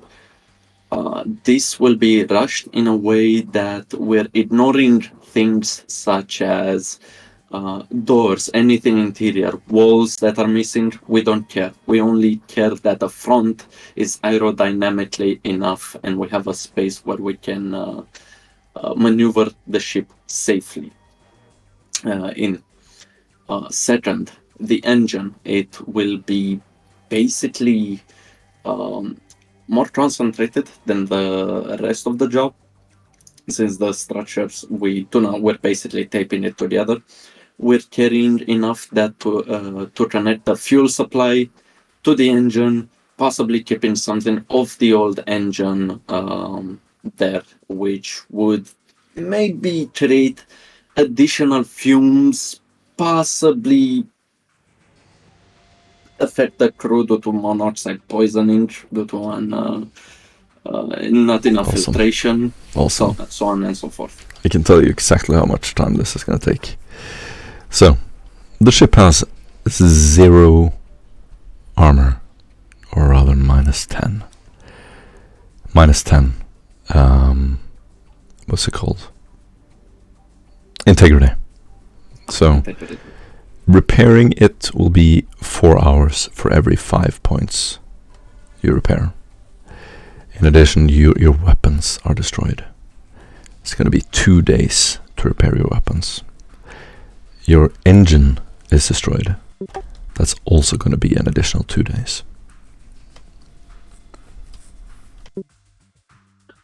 First, we will focus on the engine. Sorry, the more degrees of success you have, for every degree of success, it cuts down on the time by 10%. A rush job cuts down on the time by 50%. So how many days would that be in total if we were to repair it all? Repair it all? It'll be a minimum, well, it depends on the degree of success, of course. But let's assume you have... Flat and only... I mean, you could do it in 1 day if you get like 6 degrees of success and you do a rush job. God, I wish I had mastery to choose right now. It's going to be several tests. It's going to be trade armor, trade technomat, and tech use. I do not have Technomat. That's an option you can choose. In that case, it is tech use and lore mechanicus and trade armor. Common lore mechanicus? Yes. Okay, I'm going for the tech use one if someone is assisting me. All of them are -30 if you're doing the rush job. Got it. And you get a +10. But I can't. You get a +10 from the assistance and a +10 from the tools. Ooh, the tech use is a success with 9. Sick. So, Well, that was... feel free to describe this however you want. You're gonna spend the time repairing the... So you want to repair everything, right? The armor, the weapons, and the engine. Probably not the... Yeah, no, everything. Everything? Okay. So this first day is going to be spent repairing the armor of the ship, the outer hull itself. You're going to rip off the tarp. You're going to take whatever metal plates you can find, weld them on there. You'll take reserve plates inside the ship. You know exactly what to remove, so you're going to take bolt cutters, cut off all the bolts of existing plates, pull them off the floors, revealing the wires and engine in the floor. Most of the ship is going to be impossible to walk on. So if you were to try to walk across the bridge, for instance, you would have to balance on some rails to move over, but you're going to get enough metal surfaces to completely isolate the ship, and to do so effectively as well. You're going to take some bolt hammers and shut all of the holes of the ship closed. Now that is 9 degrees. Why do you have a +10? Plus 32 from the tools and plus 10 from being assisted. +30 from tools? Yes. Your combi tool? Yeah. And what more? And assistance plus 10. That would be a plus 14 total. No, the combi tool is +10. Oh shit. Jesus. Fuck. My bad. In that case, it's You fuckers. You always try to screw me over. You said it was +30 yourself. I said it was +10. That's so insane. I said it was I said it was +10. That's so insane. No. You said it was +10 at first, then said, I was wrong, and said it was +30. Then now you changed. I said it was +10 the entire time. I said, why are you guys trying to screw me over? Okay, success with 7. Wikipedia There we success go. with 7. I just actually want to point out I'm totally with GM on this. Yeah. Thank you. Each degree of success reduces per 70%, 10%. So, what does this mean? You did a rush job. That is a 50%. We're down to 1 day. 1 day. You did another 70% reduction in time. So we're down to, what's 30% of a day? 6 hours? 5-6 hours? A third. No. 24 hours. 24 hours. 7.2. So, Yeah, that's so 7.2 6. hours. About 6 hours. 8 hours. 8 hours. You spend 8 hours repairing everything in the exterior of the ship. This is going to take you until nighttime. The sun is starting to set. You'll see these glittering rays of sunlight through the wind screens. There is this very strange condensation inside the ship. All the windows are totally wet. There's water running down the windows because of the temperature difference. The smoke from inside the ship, from the engines that you've been tinkering with, is starting to build up. And it's like being in a sauna right now. You close up every single hatch and seal it shut. As you walk around and inspect the surfaces, you feel a wave of pride. As you look around the crew, everyone is slowly standing up and just inspecting the rest of the ship, making sure there's no holes whatsoever. Moving on, what do you want to do next? The engines, now that we're aerodynamic, the engines are vital. Yes. Do a common lore Mechanicus test. -30. -30. You can choose. You don't have to do a rush job on this one. You can choose. It's just a lore test. Straight. Wait, it's up to you. You can do a rush job on one test and not the other.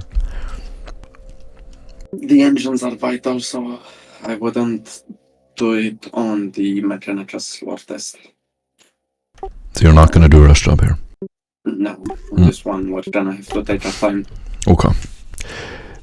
You're gonna go into the manuals, open up every single manual of the engine you can find, try to rig the reactor back to the thrusters, and going deep into the underhull of the ship, you will begin tinkering.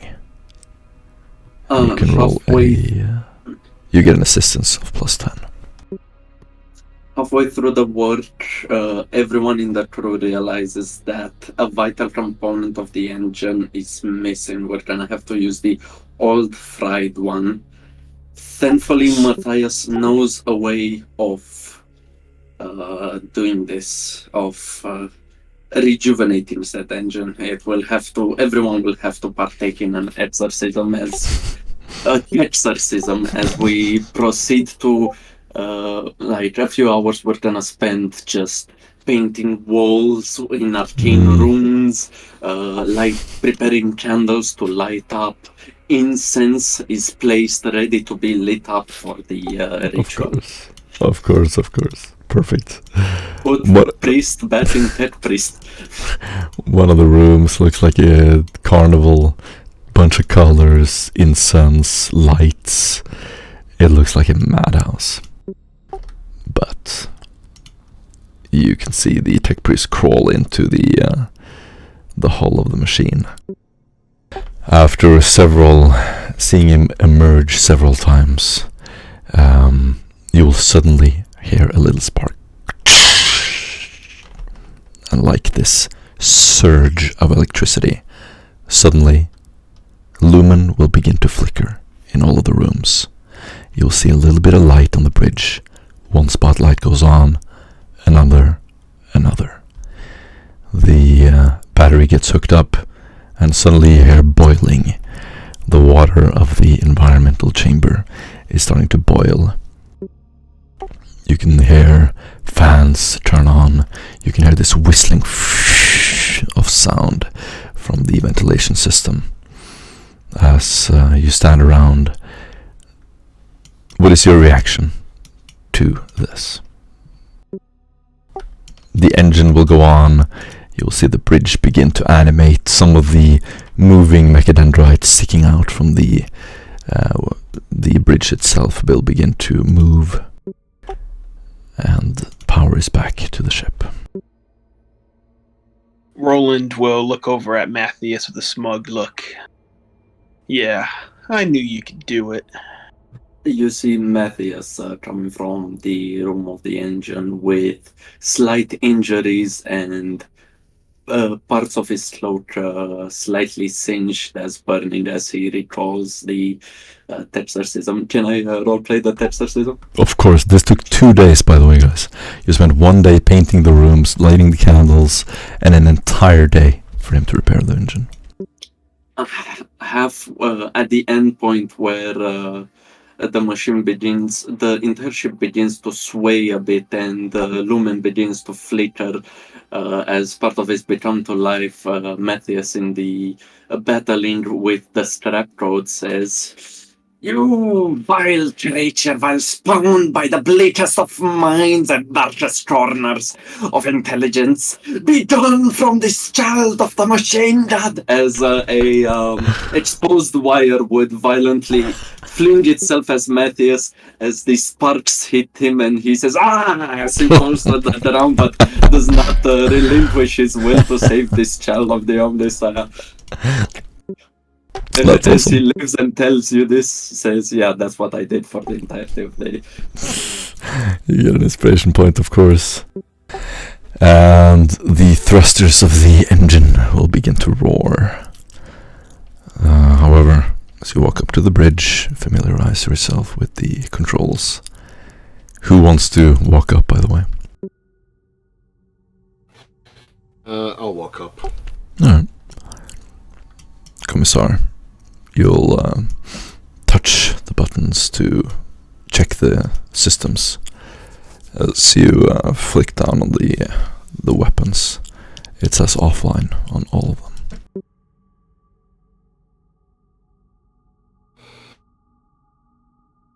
So he's gonna, flick on to all specs and see if they're, working.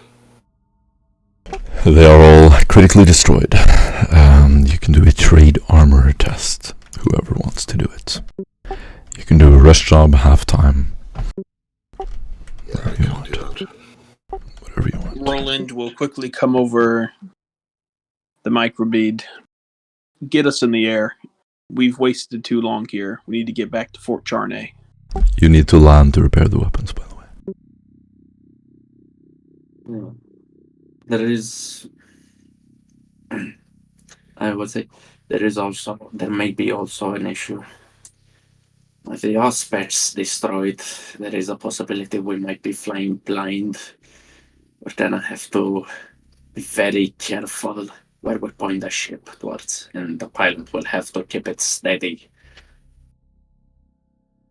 It'll be like on my own home planet, we'll have to use the stars if it's at night in the direction of the sun to keep our heading without the aspects on board.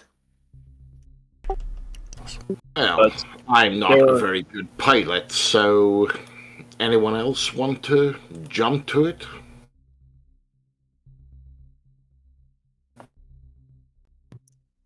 Matthias looks to his left and right for the other allies to volunteer. Oh no.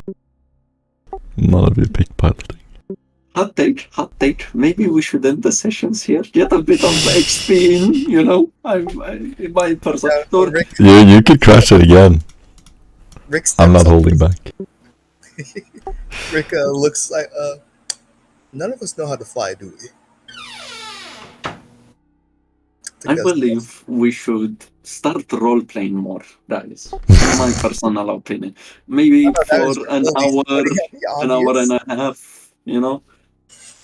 Well, If this isn't great. We came all the way here to repair the ship, but none of us know how to fly the ship. I'll tell you what, you can spend a day to sit down and read about flying ships, and you can gain operates of aeronautic. I will take that deal. Are we literally pulling out the Aeronautica for dummies? Save us, Roland. Alkalites scramble around for flight manuals. Roland confidently ascends the stairs, takes his seat in the pilot's seat, looks at the others, and scoffs as he quickly whispers under his breath, "Matthias, read off the rite of ignition." He will then pull from some exposed wire from the bridge and plug it through the chameleon cloak on where his spines should be, as he begins to make this choir-like prayer, as he pulls both his hands together above his head, and the ship begins to tremor as the engine comes to life. Awesome. And as the engine comes to life, you feel the ship begin to vibrate. You see a coffee cup off to the right of the pilot seat slowly jitter its way off of the armrest, smashing onto the floor, spilling the recaf all across, and the porcelain glass flying all around as the ship slowly lifts up off the ground. You suddenly feel this rush of relief as the ship takes flight, and the sand slowly lets go of the ship. You'll see this wave of sand just flying all over the ship. You can see the sun scattering through this orange cloud in front of you, totally obscuring your vision until you're about 50 meters above ground. With a sigh of relief, you see the horizon in front of you. As far as you can see, you feel like you're again in control and have conquered this terrain. You slowly start to glide up and above and up to the skies. Roland, after getting a little bit higher than most of the sand dunes, almost like he's going to breach up into the sky, will arrow the nose back down level and would call out, "Quickly, you will have to be my eyes to make sure we do not miss Fort Charney. Get your magnoculars. Look out through the viewing pane." It is so easy to find. You're close enough to see it. As you hover a few hundred meters above ground, you'll see this small fortress in the distance. Last time you saw it, it was this big, imposing, threatening place. Now it's a little dot underneath you that you can fly over and no one could harm you. You slowly steer the ship in that direction and begin to glide towards Charney. Do you want to do anything on the way there? Okay. Then I'm gonna say... how long does it take us to get there? 5 minutes. I was gonna read that book. I was gonna read the flight manual. Yeah, you read the introduction. Welcome to Flight Manuals for Dummies. Have you been wondering how you could fly these ships? Did you know that a submarine is safer than planes because there's more submarines, there's less submarines in the skies than planes in the ocean? Exactly. I thought this was a book about flying. And then you read a few of the hints. That's like a little square box It's like basic information about flying. This is how I gain knowledge. Yeah. He's gonna keep reading that book until they. Yeah, you read the introduction and then it's like, yeah, that Uh, sounds nice. You don't learn anything. Matthias Oh, would you will- coordinate with both Reinhardt and Roland. Roland asked him for directions while the data predator hovers over a map and calling out points of interest to Reinhardt as he goes from side to side of the ship to portholes, saying there should be a cliff there. And Reinhardt would look in that direction, seeing if there's a cliff, and with a sextant and charcoal, the data predator would add their whereabouts on the map and instruct course deviations to Roland as he methodically changes course to move small deviation courses and reach Awesome. our destination. You all feel- get an inspiration point for repairing the ship. Data Predator will actually notice that during the trip, our record will be getting paler and paler. You would also feel during the trip, through the course corrections and deviations, the ship tilting one way, then the other way, almost as if we were weaving through the sky. Not having any gravitational stabilizer, you'll hear plates smashing, glasses and cups smashing in the kitchen. This reminds me back on my feudal world when we were navigating a sea ship. To be young again. As he spots Reinhardt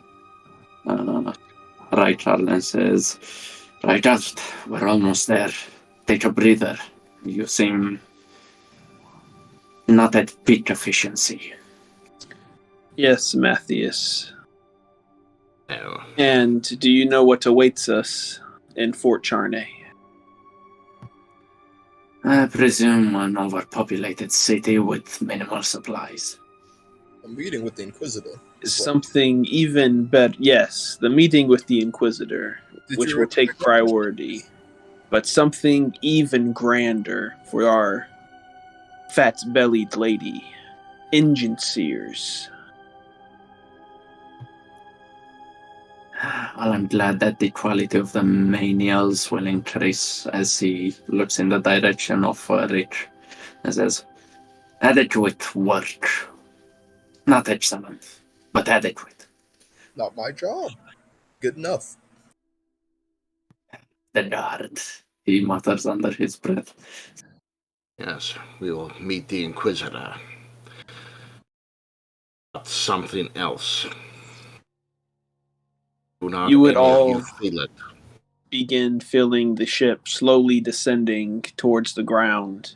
The engine, where it once was whining, almost coming to a slower like growl as the ship continues to descend. Oh, gotta finish this page before we land. You see a very familiar sight begin to appear into the viewpoint as the ship is brought down next to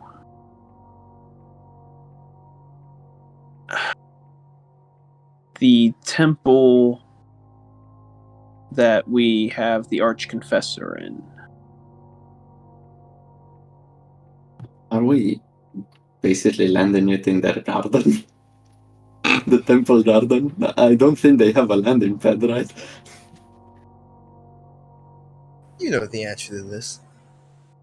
Roland will ask Matthias to survey the map and find the most defensive landing zone within the city. Hoping that I'm right. It'd probably be the Colosseum. Either the Colosseum or I mean, Pantheon. What was that dome place? I forgot the name. Colosseum type place, yeah. the open market. If we move some stalls, well, with the thrust of this engine, we won't have to move them as he has a sinister laugh underneath his breath.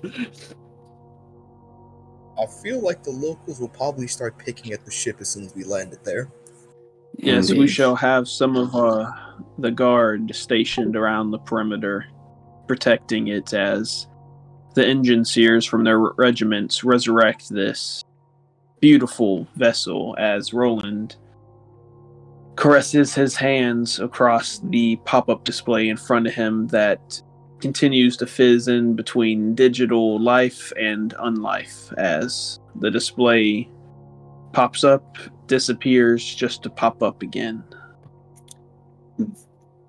Matthias will say, as my fucking vein on my neck is about to explode due to the voice.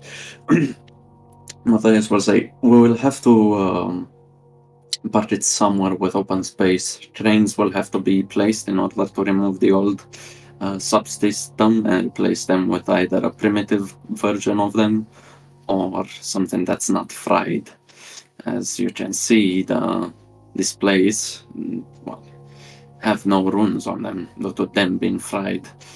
The engine itself is capable of receiving manual commands, and I did manage to salvage some of the electrical system. That's why we have Lumen, but unless there's circuitry that is still functioning, we're gonna have to make do with primitive technology. Yes, and we have some spare parts to spare as well from the other landers. Either way, major restructuring will have to take place, so I will march somewhere. I will tell you to land somewhere where it should be wide enough for the ship and repair crew and hopefully not bother the locals. Roland will nod his head and say, I await your direction. Gentlemen, I'm proud to say that we have done what I fully thought be the impossible. We've managed to revive this child. I'm proud to say that I have worked with you on this at least. It doesn't make up for the rest, but at least you did this right.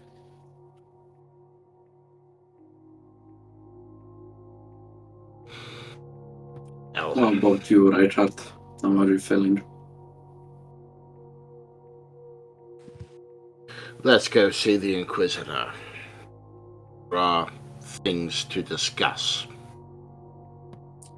Indeed, he says, giving you a long look with his glazed over eye. Indeed, they are. Awesome. And I'm gonna say you take a flight and begin to fly down to Charney. Where in Charney do you want to land? I'm gonna pull up the map so you guys can choose. Okay, on your best advice, what's the most easily accessible and defensible position for repairs? My advice? Yes. It's up to you. I can list some alternatives, I guess. Okay, so this is the target what we're looking for. An open space where we can get trains and supplies easily. I'm pinging. Outside the fortress itself. Mm-hmm. Say the fortress itself. I don't presume we can radio them through the... What was that 40k name for a radio? Watch. We can watch in advance for them to prepare the network. Of course. Okay. So you're gonna That's the contact Hector and Llewellyn, whoever else is there, Kane. Make them prepare for landing.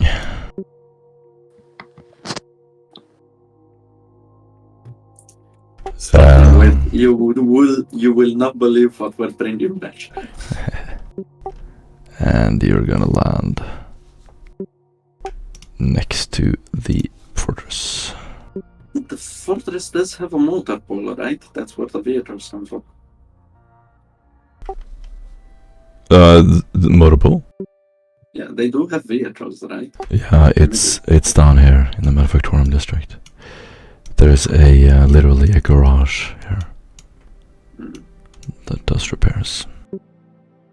But yeah, you don't get much tools, but basic maintenance, washing. People rush to and take care of the ship as you land. Well, it's gonna be the best place for now. And what do you want to do? Rykart, contact what members of the regiment that have returned so far and have them send some of their engine seers over to begin repairing the ship. What's the name of your ship, by the way? The Mona Lisa. Wow, really? No, let's give it a fucking name. You gave it a real name, I think. Or if you didn't, you can do it now. Hold up. We might Wasn't have it to the give Throne's Grace? Yes. That was the old one. Yeah, that was the void one. Okay. Instead of the, morning star, we should get the morning, as if, morning at the funeral star. Fancy. Because it has been basically revived, right? Yeah, I like that. I like that name. So, what it called after rule. Morningstar. There it is. After Roland asked that, what it called, you'll hear Rickard go over the Vox going, all engine seers, make your way to the cathedral. There is a ship that needs to be repaired. All commissars also make your way here, including your cadets. Awesome. Do an influence test, please. Go ahead, Matthias. I will ask for the Commissar to give me command of the engine seers, as I would like specifically to request replacement parts. I presume I've investigated the weaponry and other subsystems which would need the replacement. Yeah, I would absolutely. give them basically a list of components and to bring it to the morning star. So, in the sand next to the fortress, the ship is gigantic. It's barely gonna fill from the walls to the edge of the cliff. The wings are even slightly leaning off the cliff. The inhabitants there are going to start to flock around, and you can see guards forming this wall. The guards here are starting to realize that they're dealing with real assistance and a real army. Looking into the city itself, you can see patrols of guardsmen, hundreds of men filling the streets. You can see tech adepts being brought through the streets by these convoys of Imperial Guardsmen on either side, pushing local citizens away as the tech priests are wobbling up towards the stairs, making their way up in the middle of the night. As you see the stars above shining down on you, you see the tech priests starting to approach the ship. What do you want to do? Success with 3. Yes. I presume we're gonna go. Matthias will turn towards Roland and say, I presume we will want to go somewhere right now, correct? I should know what to instruct the menials to do and the priesthood here. So in the event we're gonna go meet the Inquisitor, Matthias will instruct the tech priests and their menials that they should dismantle the weapons of the ship, find what components are able to be recovered, assemble them with usable components, and then for them to wait for the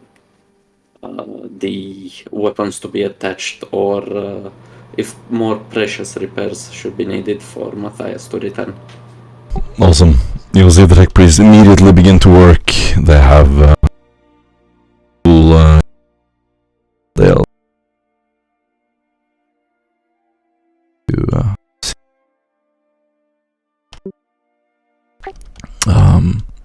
where do you want to go? We want to head to where the Inquisitor The is. Inquisitor. Okay. Just gonna radio the Pantheon of Saints, talk to Kane. We don't need to do all the introductions. He will let you know that the Inquisitor is in Johnny, but because of his security, he can't reveal where, as there's still an enemy rogue trader somewhere in the city, and the other warbands, the rogue warbands. But he is here. And the last time he was with the king.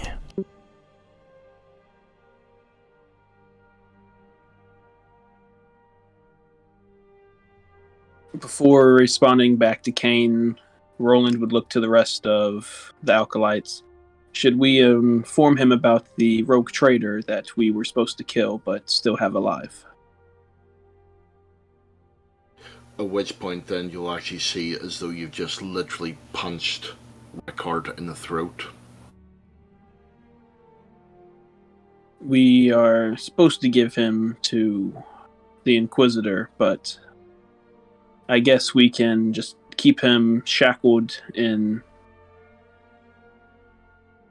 Rick the is just Medicaid bay. at you with a face of, are you actually asking this question?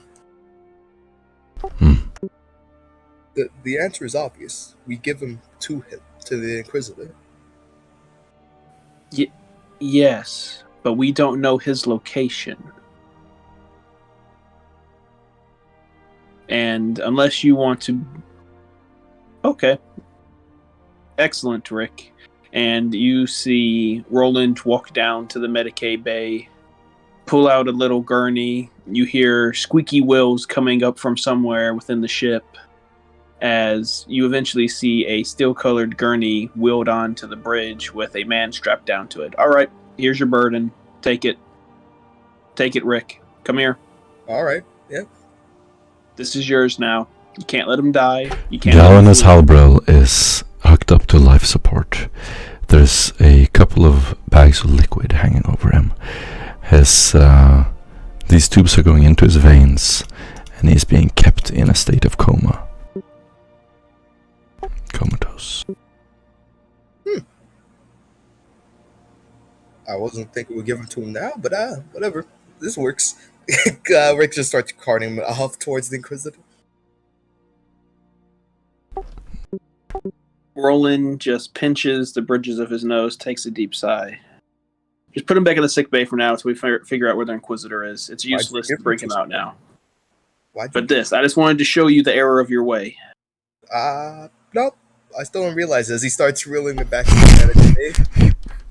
What do you mean? What? Yeah. My responsibility now. You can't touch him anymore. He's mine. He reels him back to the medical bay, puts him where spots a missing gurney. Sure. Yep, just puts him back there and hooks it back up into the ship if it needs to be. Yeah, He's out dusting his hands. He's doing fine there. He's gonna get intravenous liquids and food and everything he needs to I still survive. don't realize the lesson you were trying to teach, but maybe later. And he starts walking off. Roland just shakes his head, gets on the microbead. All right, shall we go speak with the treasurer?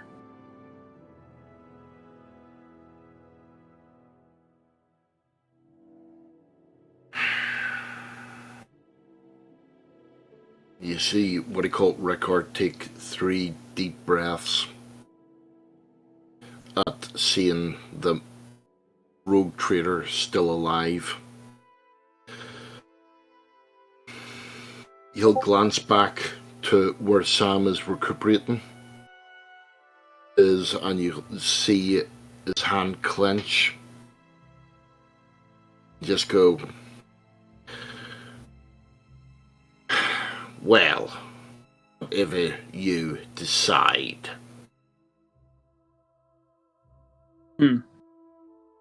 Well, I am Rykart, but how about a you get puppet. on the box and inform the stormtroopers they will be taking a garrison here, making sure that the civilians are kept away. By peaceful means.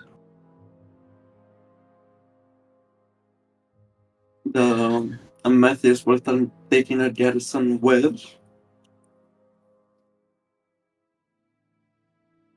Roland, you know peaceful means aren't going to last. Yes?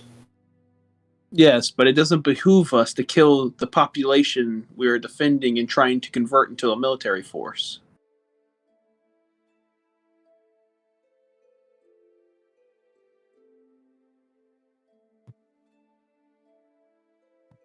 I will inform Roland. In regards to the security of the ship, the Mechanitress will be charged with its protection. Will accept no other substitute. Ah, perfect then. You should have let me know that you had this already situated.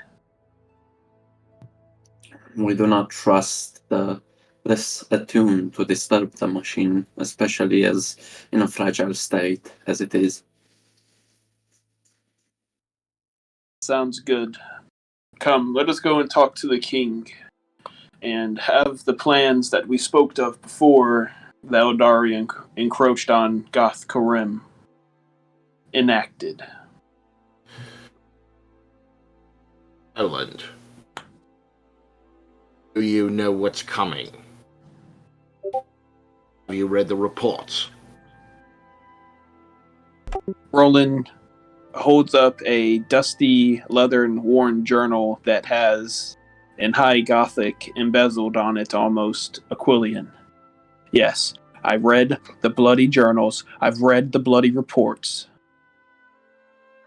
Then you know we cannot tell the king what is on its way.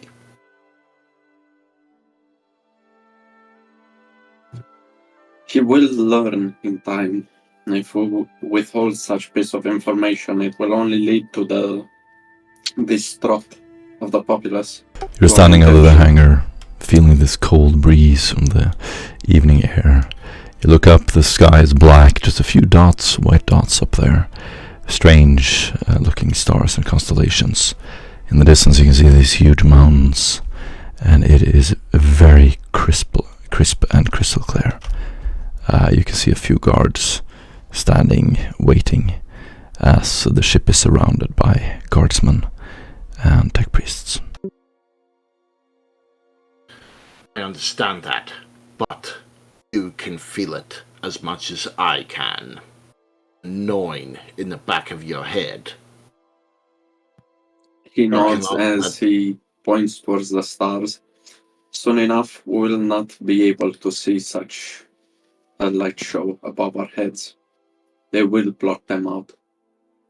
We will have to move as fast as possible from now on. Yes, and in the name of that, I will be off if you would like to join me. That would be most agreeable, but I don't have time to waste. I hope that you are capable of doing most of the talking. Unfortunately, with Samuel comatose for the time being, you'll have to deal with me.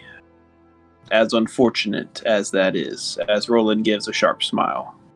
But let's come. Pleasure to deal with. At the moment, you are neither on my blacklist nor on my white. Keep it that way. Am I the blacklist? That was a good joke, Matthias. I almost missed the humor in that. That was good. Because there is no joke. Another good one. All right, well, come. Let's be off. And as Roland begins walking down the back of the ramp of the ship, he will touch a microbead on his throat. Medicae teams, report. You have several medikit teams. Do they report to me that most of the men are recuperating well? Anyone who's critically injured will still be, and anyone who could recover has recovered. This is the operator of the first field hospital. We're currently almost exceeding max capacity, but we will get those boys back in fighting shape. Those Or that that. are critically injured, move them to a ward all of their own. And after saying that, Roland will give a sharp look to Matthias and say, those that are critically wounded will not survive. They will probably not fight again in this life. What is your thoughts upon turning them into servitors so they may fight again? Most of the electronics required for servitorizations are most likely unavailable at this location. Yeah, you would know intuitively that you would need a forge world. That is where all servitors are made. You need to first lobotomize them in a really high-tech medical lab. Then you need a robotics lab to turn them into servitors. You have neither of those. We do possess such facilities on the ship and instruments, but should we request gear due to the effect of this planet, it will be ineffective. Well then, let us hope that the Manufactorum north of us, northeast I believe, is still operational. And if it is, let us hope that there is an STC there. At which point, Commissar Rickard will actually walk up and just slightly behind you go and say, Now, that's enough of that talk. These men have fought bravely. They will not be lobotomized. Do you understand me? You get an inspiration point.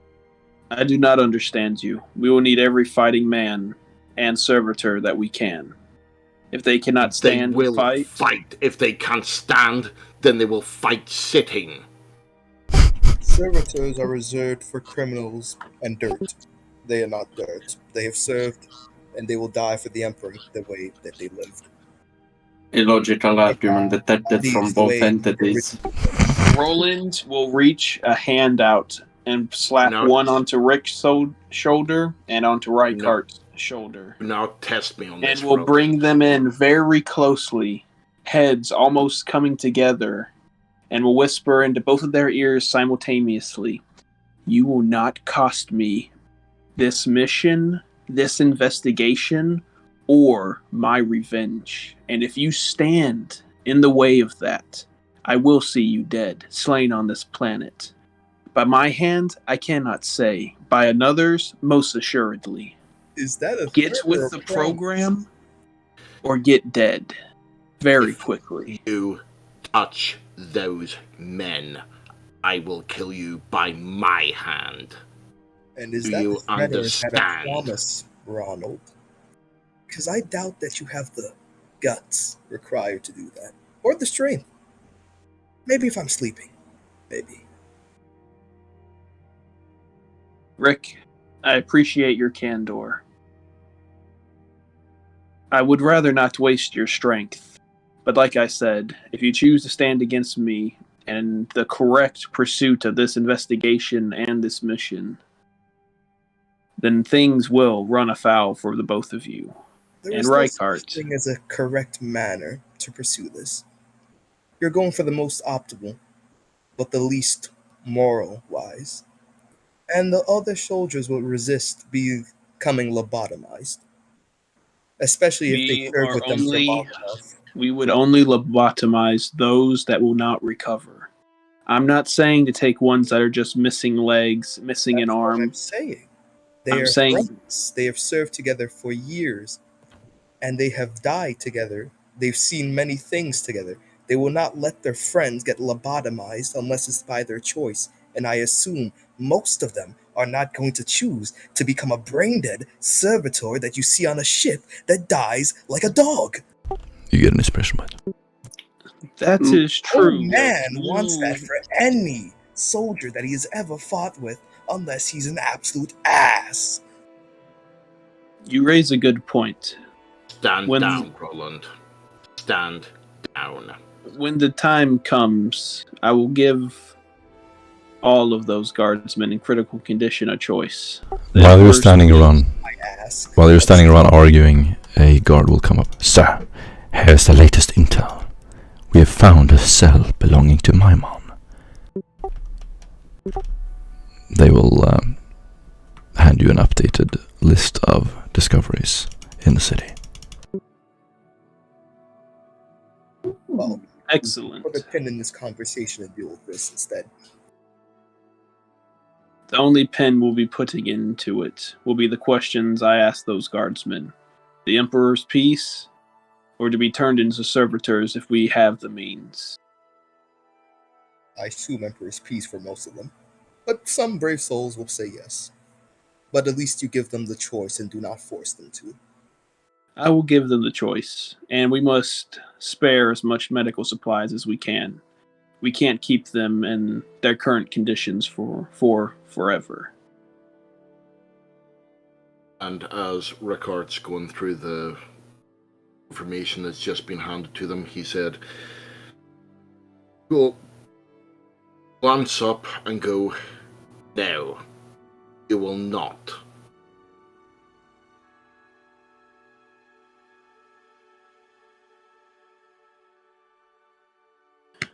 I am sorry, Rykart. I don't care too much for your opinion. At least Rick understands necessity. And that they were given the choice first. And you will not tell me how to utilize my medical supplies that are for the benefit of us all. You'll actually see him escape. His hand will come down to the side and go, "Those men fought for the Emperor. They deserve to be put in the ground. Not lobotomized, not turned into machines." The data predator will step in between both of you and say, "Rykart, this point is mute at the moment. Further discussion will be taken later on. Yes. However, we have our job as acolytes to do." We will put a pin in this for later, and we will discuss this whenever it pops up again. But for now, we have to deal with points of the data slate, whatever that is. Yes. All you've been given is a list of everything you haven't discovered in the city. Locations of the guards, names of specifically of all the guardhouses, as well as the location of the emissaries of the various navigator houses. This is usually just one person, sometimes two. Secondary acolyte team is doing work. Yes. Mm-hmm. I will need to make overtures to Brabazome personally. Rosa and Maimon are still under control of whatever daemon he whispers quietly to the group is on this planet. I see him, as you say, he does not have the gonads to place a embassy here. Smart. They have one here. We have just not located it. And when we do, we will use them in a most prudent and effective manner as possible to see their forces decimated. So, how goes the recruitment here? And you can see that Rickard's still shaking with anger. Roland will look through the data slate, seeing if there's any information on the recruitment drive that should have been started days ago, if not a week ago. Yeah, they got a few locals. Not much of a fighting force, but you have a few. Roland laughs a little bit and says, "Rookie numbers, Rykart. Do you want to try to give an inspiring speech to the entire populace here about why it will be necessary to fight? Or should we take this to the king now that we are back and with our forces and the Knights Gallant? Looking through, Well, be honest, I actually think the king is being bypassed.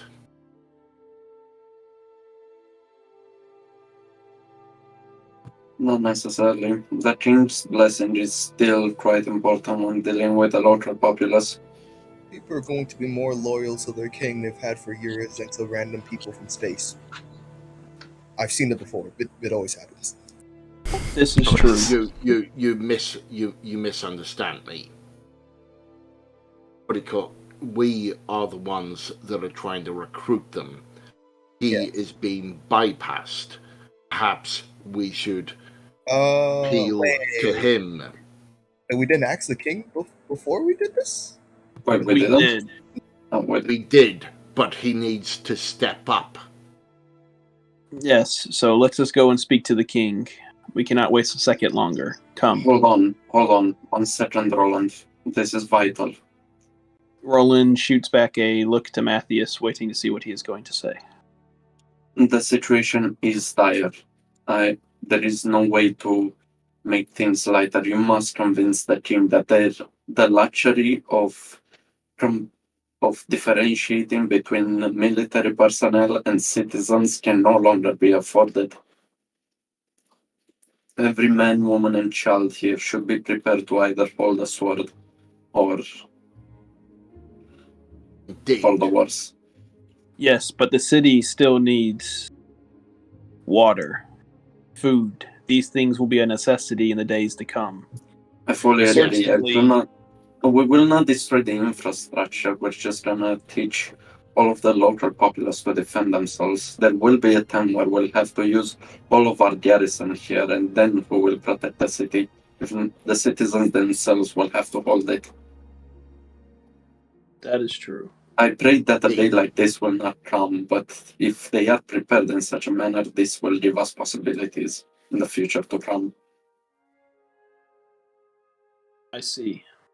Think of Kazakhs in Cadia.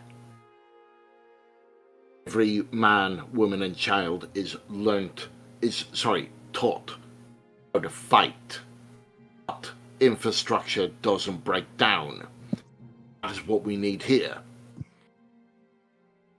We will leave it to the drill abots to see how the training will take place, be it incremental or in large sections at once.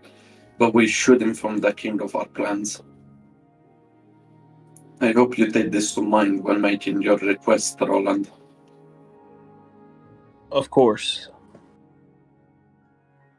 As much as it's contrary to our faction, I believe honesty will most likely be fruitful in this discussion, but I am not the most, as you look at his disfigured face, suave of people anymore.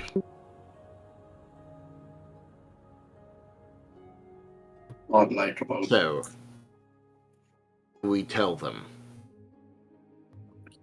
I would suggest you play it by the ear, but this is just what I would advise. At the end, the decision is yours as the mouthpiece of the Inquisition at the moment, regarding the king. Roland nods his head. I will only tell them that an alien force worse than the Eldari are coming, one that are insatiable in their hunger.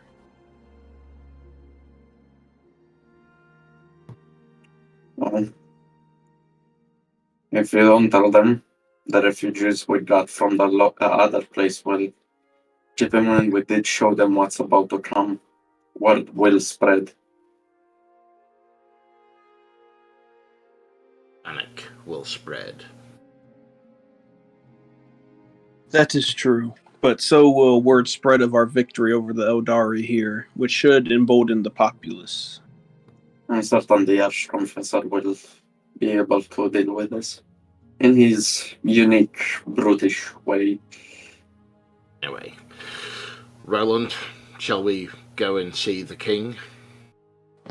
Yes, we shall. And with that, with a billowing of his white lab coat, Roland will begin to strut off towards the castle keep. Okay. On the way there, what he called, Rickard's just going to say, I'm sorry that I lost my temper. It was unbecoming. But you surely understand where I stand on this matter. Yes, I know where you stand perfectly. And yes, it was very unbecoming. Even Rick had pointed out that the only thing I was missing from what I said was that I was not giving them a choice. And they will have a choice. And if they choose the Emperor's peace, they shall be buried. Nothing more, nothing less. Now, as our very generous friend Matthias has already said, let us put a pin in it for later when that time comes. Indeed. As soon as you step into the mounts, you will see, or the castle, you will see a couple of guards step aside as your guardsmen follow you inside. You now have a small group of guardsmen following you wherever you go. The castle itself is gigantic, and you are going to walk in through these huge cobblestone walls, carpet floors, leading the way to a huge welcoming chamber. You'll see light from the windows occasionally scatter around. There are braziers and candles lit everywhere, and everything is bathed in this yellow golden glow, revealing massive chandeliers and mezzanines above. You'll see these huge spotless armors, guards lurking in the shadows, busts and statues, paintings, and you can smell this old established smell of fried food and incense and old wood as servants begin to gather around you. The men here will, whenever someone is stopped, they will, or one of the servants runs up, they will sort of bark at them. Stand aside for the champions of, and whatever title they will give you. How do you present yourselves? Humble, or do you walk in as if you own the place? Roland will walk in with a mixed posture, head uplifted, back ramrod straight, but with a humble look upon his face. And Rickard will march in as though he owns the place. Alright. You'll suddenly see Hector around the wall, several servants standing around. He will wave them off and with a brisk pace walk into an adjacent room. He waves to you for you to follow him. Roland will make a beeline for him, signing to the rest of the group to follow.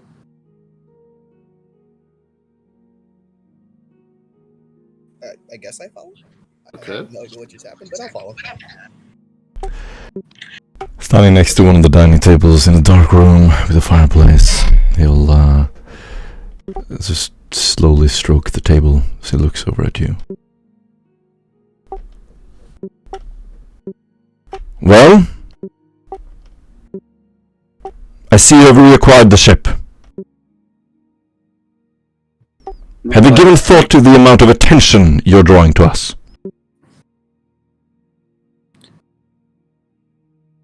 Matthias will draw towards him and towards the interrogator and say, have you read the reports of our losses? Can we afford to remain as elusive anymore?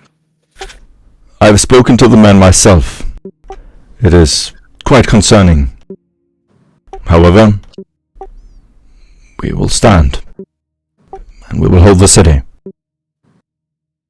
Whatever comes.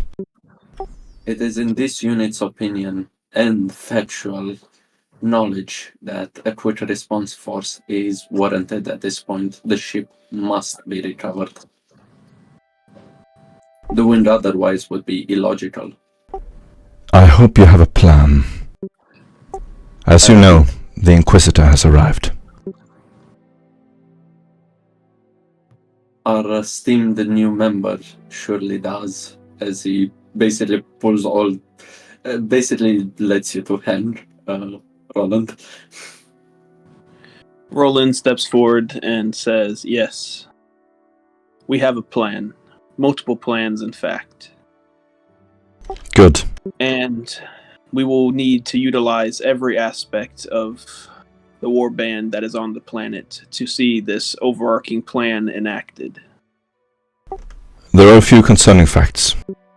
First, we have discovered that the aliens abduct members of the Inquisition, as well as members of the Guard, and they interrogate them. They use our information against us. Let them know as little as possible. In the city. In the city as well. This is unacceptable. What measures have you taken to remove such a threat, Interrogator? We have scouts at every corner. There is little more we can do.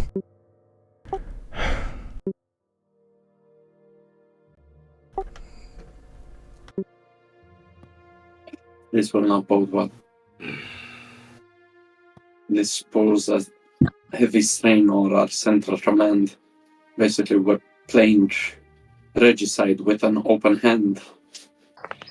Let them know as little as possible. Give them orders, but don't tell them why. That is all. Who should we report our findings? To the Inquisitor and to me. I have been tasked with the Inquisitor's safety. He is safe. Excellent. Who is looking after the Inquisitor? My men are looking after the Inquisitor, and you do not need to worry. It's best if any member of our cells do not know more than Exactly. It is best you know as little as possible, for your own protection. Especially if we're operating in the field, right, Ralph?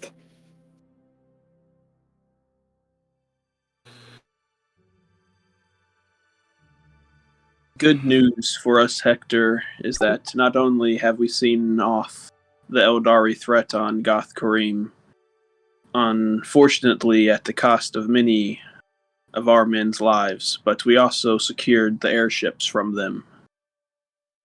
Brabazome will honor their alliance with us, but the foul creature that permeates this planet must be found and excised out like a cancer. You will see Hector look down at the table as if he's receiving a message. Now, send him through.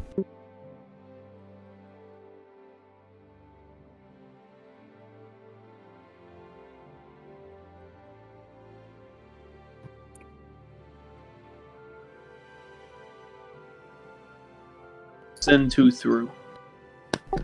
Oh, nothing. He'll turn around. What do we know about the movements of the other navigator houses?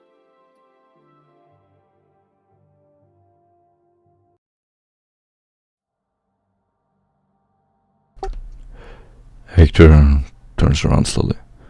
Was that for me? Yes, I presume you've conducted investigations. We know that they have their diplomats here.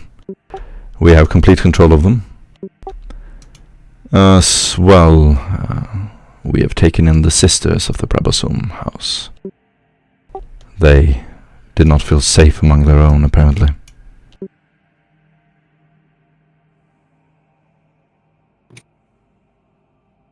It is in this unit's opinion that infighting will surely commence, whether they between units that are loyal to our side of the Inquisitions and those that wish to maintain the deal the Navigator Houses has made in the orbit around the Gate of Blood McQueen. As childish as that may be. I believe you are entirely right. Perhaps the splinter groups on the world are not as autonomous as they may seem. Perhaps they have founded a new cult, one that is opposed to the Inquisition. Whatever the case, we are not alone. House Brabazon has thousands of troops waiting outside the city. And we have hundreds. Unfortunately. He throws a judgmental gaze across the table. Yes. You'll see him look down at the microbead. You will hear a faint voice in the distance. Or wait until he finishes his up. You'll just hear a distant voice.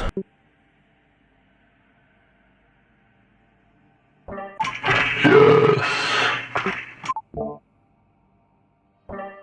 Yes. It gets clearer and clearer until you hear heavy breathing.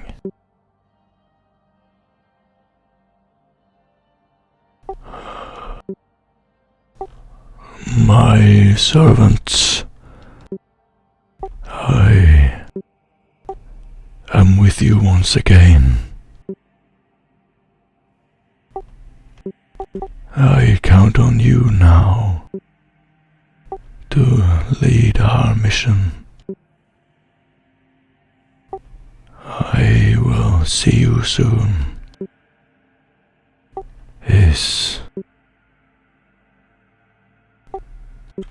You'll hear him fumble and mention some words of your dead comrades as Hector kind of reassures him that they are not here right now. Very well. Tell them they will have my support soon.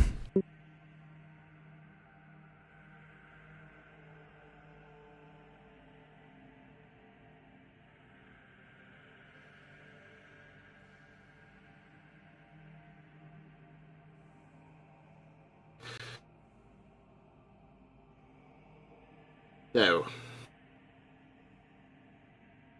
you've lost many men. It's my fault. I stand before you in judgment and accept any and all responsibility. You will stand in front of me soon, Commissar. Lead the men. Take complete control of the city. We will find Alexio's chamber, and we will find the truth of the Originatus. City Go. will be under control within 24 hours. I believe you. I believe in you. You can hear him mumbling a little bit, and then Hector will sort of tighten his collar and Good. Now, you wish to speak with the king? Yes. He will just turn around and say, whenever you're ready, you may follow me. And that's where we can end today's session. Everybody gets 300 XP for succeeding a lot of stuff. And feel free to RP if you want. 300. Please get some operator loading. Oh, God's sake. I I mean, did. I maxed it out. Hey, yo, I have that book on me. I'm gonna keep reading it. If It's okay. I've already. if Roland already- dies, like you Your can't character fly will your ship. I will get 2 points in later on, just so we have a secondary driver. You also should continue reading that book. Get an intelligence check. I don't know, dude. But, No. you know. He said it takes an entire day, Whoa, and then I whoa, gain whoa, one whoa, rank of whoa, it. I'm whoa. gonna read that book. All right, so I've got Aeronautica 2. So, you know. I don't trust that one, my man. I ain't gonna lie. let's stop the RP and let's start discussing what we really need to do. Right, well, I'll be back in 2 seconds. Okay. Well, there's no need. Why not? Why we shouldn't do it in character? Okay. I agree with that. Actually, I don't agree with that because here's the thing. We might be getting listened in on, and these are plans that probably are best not to be had inside the castle. Well, Yeah, the we castle are we've already proved to have spies in it. I mean, little we guys. are here with Hector, which is entrusted with the security of the Inquisitor. This is the safest place that could be. All right. Everyone, security check. Check the room. Come on. You think I'm good at that? Morton. Also, oh yeah. Session is over. Feel free to roleplay. Yeah. Session's over. Only roleplay now. Yeah, only roleplay. Don't worry about security Okay, checks. so nothing we say is going to get used against us? Everything. Yes, Brad. Nothing you say will be used against you. Okay, is that like Warrior's Honor? Can I get it in writing? I'll get my lawyer to make a written statement, okay? Okay, perfect. That's all I needed to hear. Okay. So, Roland, Rick, what are your plans moving forward? How should we approach this? The Commissar has promised the Inquisitor that the city will be secured. We know the city is blighted by Xenos. They are taking our men, interrogating them, maybe even infesting them. We have made a commitment. My plan is to help the team as much as possible, even when we make unrealistic promises. Because I very much doubt we're going to get control in 24 hours. Commissar, is there any knowledge you have that may get us an audience with the Eldari commander? In this unit's opinion, the Eldari do not possess intelligence. They cannot form such organized groups. They merely focus on instinct. The way you get Eldari to talk to you, I asked have a the bunch of soul Commissar. stones. I respect both of your opinions highly. But Commissar Reichart, is there any intelligence that would lead to a parley with them?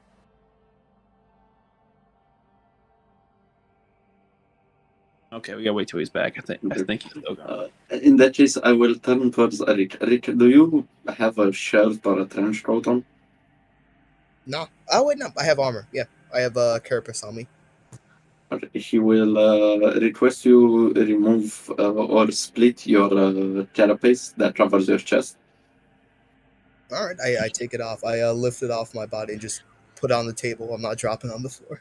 He will softly slap both of your solar plexus and say, what is your faith in your human spirit? Such the uncaring universe has yielded time and time again against the indomitable will of man. You know, you're actually right. Yeah. With enough men and muscles, we can do anything. And technology. Yeah. Never forget the technology. Yeah, but that's your area. The most advanced tech thing I have is this hammer. Forged in a manufactorium. Pray to it. Pray that it will not betray you. This is for my homeworld. Nah. Oh. I'm sorry to hear that. Well, it's pretty good. It's actually one of the best ones they ever forged there. Either way, hammer aside, we will have to deal with this. If we cannot centralize command, we have decentralized it. We are most likely, most of our operations will be with minimal support as long as the Eldar threaten our networks of information. If we move the armies, they will know where they are. This is true, and they've already pillaged the Knight Gallant stronghold. I'm capable of repairing the ship, but it will take time, even if I instructed the people. I cannot do a rush job as I did for the fuselage. It will take another 2 days, at least. This will be enough to be considered the 48 hours Reinhardt has stated. We have 24 hours to get the city within our control, and then another day to begin fortifying it. When we go to speak to the king, I think it's best that... I think we're going to have to strong arm him. We can. Reinhardt, we cannot strong arm the king further than we already did. There are armies surrounding his cities, armies inside his cities. For all intents and purposes, he's at the moment a puppet. Well, that's basically what I mean. What he called, he hands over his forces to us, and he stays in charge as a puppet regime. The king is wise. I doubt he's not aware of this. There is no need to show the stick when he already has picked the carrot. I think it is best to leave the king to the civilians. Think about it. He knows his people best. He knows the infrastructure here the best. Who best to lead the people in their daily duties while we gird the city for war? Fully agreed. As long as he cooperates, which he has done up until now, there is no reason for us to show any hostilities. I think I don't actually visage anything like that, but he stays as a puppet regime, and he helps us recruit people. But yes, if then he then decides, no, I'm not doing that, and you remove him. It's very unlikely that he will do such a thing. Yes. Also, Commissar Reichart, do you have any intelligence that would lead us to a parley with the Eldari? No. None. Like I said, however, my character would be quite willing to go out by himself and parley with them. This will just be a prolonged execution, Reichart. Yeah, you're just acting. It's like, I am here to negotiate. If anything, if we will just give them information you mayhaps possess. Yes, if we parley with the Eldari, their commander should come here for the parley and meet us outside of the city. Like I said, it's impossible for them to possess intelligence. They are instinctual. They see us as wounded creatures. Any creature in the wild will not even attempt to withdraw from such a sight. Only way we can threaten them is by gaining intelligence, knowing more than they do. We have their souls. We literally have multiple. Actually, how many do we have? Because we have a lot. All the soul stones of the Eldari that were killed outside of Goth Karim, along with weapons and war gear. That is always a very good negotiations with the Eldari. We gotta have some of those. We also have the soul stones of an entire army above in the cruiser, along with the war gear and weapons. And from the craft world?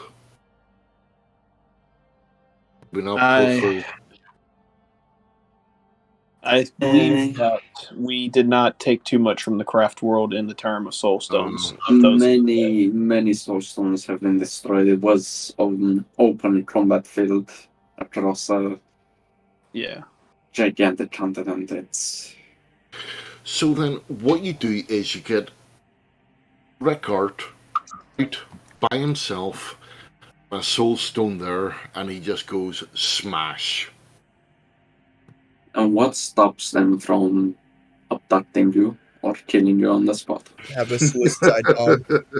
Have a full bag of soulstone and have a suicide bomb if they touch you.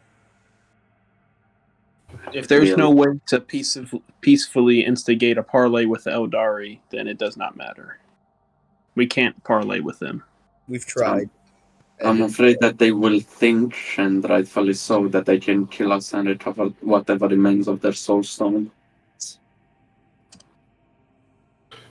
Yeah, I mean, to be honest with you, what I called, I'm done with the whole talking to them. If we really wish to parlay with them, we must have better manpower-wise. We are already on the back foot. Intelligence-wise, we can turn that around. Overwhelm them. Their intelligence networks know more about them than they know about us. That is the only way. Maybe even pretend to give them information regarding their main objectives. This will surely make them parlay. However, whether it will be an ambush or a genuine attempt at diplomacy, I cannot guarantee.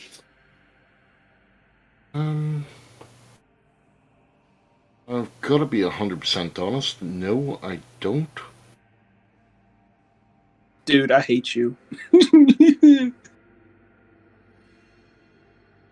Either way, You don't remember them, Morton, you doing the Synesians test after we killed the Exarch and you got shown the orange flag with a symbol on it? Should have wrote it down, eh? I remember this. I should have wrote it down. Oh, God. either way, the thing is that they know that we are the central nervous system of our army, but we do not know their command structure at the moment. We don't know who their officers are or leaders are. We actually do know that. We do? Shit, I didn't write it down. We have a lot of intelligence on the Eldari after our skirmish with them. You have interrogated the Xenorite? Aquilian's journal has everything that Aquilian had experienced up to his death, and that covers a lot on this planet. Very well. Can you tell me the name of the leader and his locations, or at least his whereabouts? I would have to look into the journal for the leader's name, but he is... You possess it. Yes, I possess it. And Beyond the shadow of a doubt. Beyond a shadow of a doubt. And to the northwest is the commander's army. The army that we did battle with, they actually had specific orders to crush us. To crush any factions or cities that would not surrender. We chose not to surrender, and then they attacked. Bollocks. You know what? I haven't actually written that down either. Their doctrine will continue. There is no reason for them to stop. They have been successful up until this point. Chances are this is the first time they've been pushed back, but their losses may have been minimal. We killed one of their exarchs. That will hurt them significantly. But if memory serves me correctly, Commissar Rite should know something from some vision that he was given. Should do, but hasn't written it down, so doesn't. We will check the Twitch later. Surely the Rite will remember later. Back and what he called. Yeah, I'm sure he'll remember later. Anyway, moving forward, setting that aside. We have come to a decision. While the ship is being repaired, we will investigate the Xenos activity in our own mists and secure our communications. Correct? Correct. I think that would be best left to you guys to investigate the Xenos while I parlay with Brabazome and some of the other factions within the city. hopefully Samuel will be able to join me in that. Unfortunately, you are no longer possess the luxury to go alone. There is not a single navigator family that has full control of their troops, or does not have a reason to attempt taking your life or interrogating you. Brabazome will not hurt I. Can you also say that for their bodyguards, their soldiers? Yes, that I am most certain of. They will not attack me. At least me. I suggest we move as one. We do not know what lurks around the shadows, knives in the dark. This is true, but as well as you move unseen, I can as equally. The issue with diplomacy, if I remember, Roland, although as old as I may be, is that in order to conduct communications, both parties must be aware of each other. Unless you can talk without being seen or heard. I believe I will be able to get a personal conversation with the Navigator Scion from Brabazome. She does carry my grandchild. What? I will ignore that. You will not speak. Excuse me? Once again, he will slap a rich solar plexus and say, "Do not acknowledge that." Reinhard, you also do not acknowledge that. But what the fuck does that mean? You know what? No. This never happened. I forget this entire conversation. I will remind you of the late interrogator's orders of that person being exterminatus traitoris, Roland. It is forbidden to name anything and anyone related to him. Your relationship to that abomination should not come in consideration. But it does, because I will have my revenge on Emidu Saley.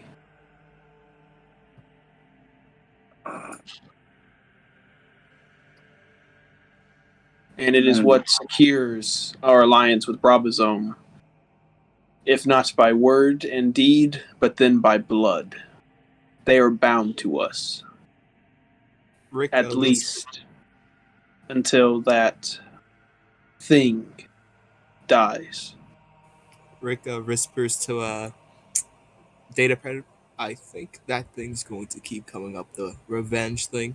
It's probably gonna backfire on us, but hey, we can just watch him and make sure that doesn't happen. My revenge shall play out on the regicide board of this planet, and it will not backfire. Because the moment we choose to strike them shall be at their weakest. You keep saying we, but I never agreed to actually helping you with your revenge. Helping me with my revenge will be helping the investigation. As you should know, House Emedu Saley is the closest to finding the relic right now. As he holds up Aquilian's journal once again, all the information is in this book if you guys would ever like to read it. No, I don't go through dead man stuff. Bad omen. It is like watching a picture of your family before going to war. Survival chances decrease by 80%. It's like saying you're lucky that they never survive. They never do. That's not what I'm saying, but I digress. Information you possess is rudimentary. The information I have is superior.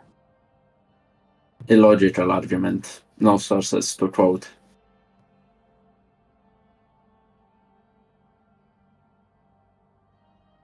So Rickard would go up and take the book from Roland's hand, open the pages, and sort of brush the pages. Is their thick, proper paper. And you'll say, "I would like to study this." If it's okay with you. Of course, by all means. These are all the exploits of Aquilian since getting on this planet, and all information that he has written down from the prior investigation. Be careful of being tainted by witch-affected artifacts. Don't call Aquilion a witch. He was a good guy, but it was alive. I do not remember him. His name was what? Aquilion, you worked with him, I think. Yeah, he was here longer than I was. So yeah. The one who attempted that infiltration mission of the castle, yes. He slowed me down enough to get on my list, yes. Now I remember. Yes. He The one died I a hero, sort of. Yes, and Aquilian remembers as well. Rykart, if you turn to page 32, nestled at the very, very bottom of the page, you will see Blacklist Matthias. Well, he won't have to worry about that now, won't he? No, he will not. He is by the Emperor's side, Emperor willing. Hope it's warm. Actually, it's probably the right temperature for him. Yeah. Yeah, I heard good things about the Emperor's side. I wonder when I'm getting to see it. At 180 degrees, your teeth begin to melt. Nah, just face people. Now, back to the matters at hand. I believe our alliance with Brabazome is secure. I believe their troops will aid us. They have sacrificed much to keep the Daemon at bay. They will not turn on us. The leadership of House Brabazon is on shaky ground.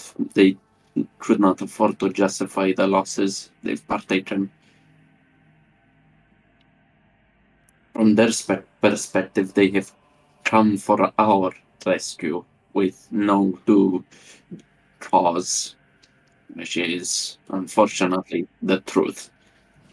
Yes, but I have told them that they will be paid in kind when the time comes. They've already been paid enough. But the soldiery, well, they are easily influenced by logical arguments. It's more important to make things appear to be fortunate than actually being. That is true. We should think about solidifying their hold on their own troops, but at the moment we have our own issues to solve. This is true. My character portrait looks fucked up. Fuck me. This is true, but the sisters that spoke to me in Goth Kareem after the battle said that I should speak to the Navigator Scion.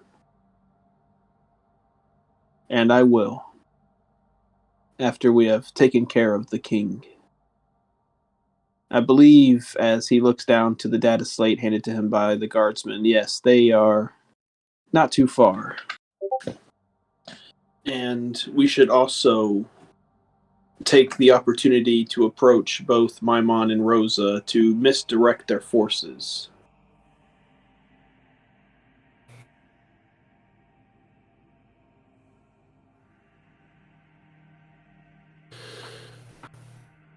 I think now would be an ample time to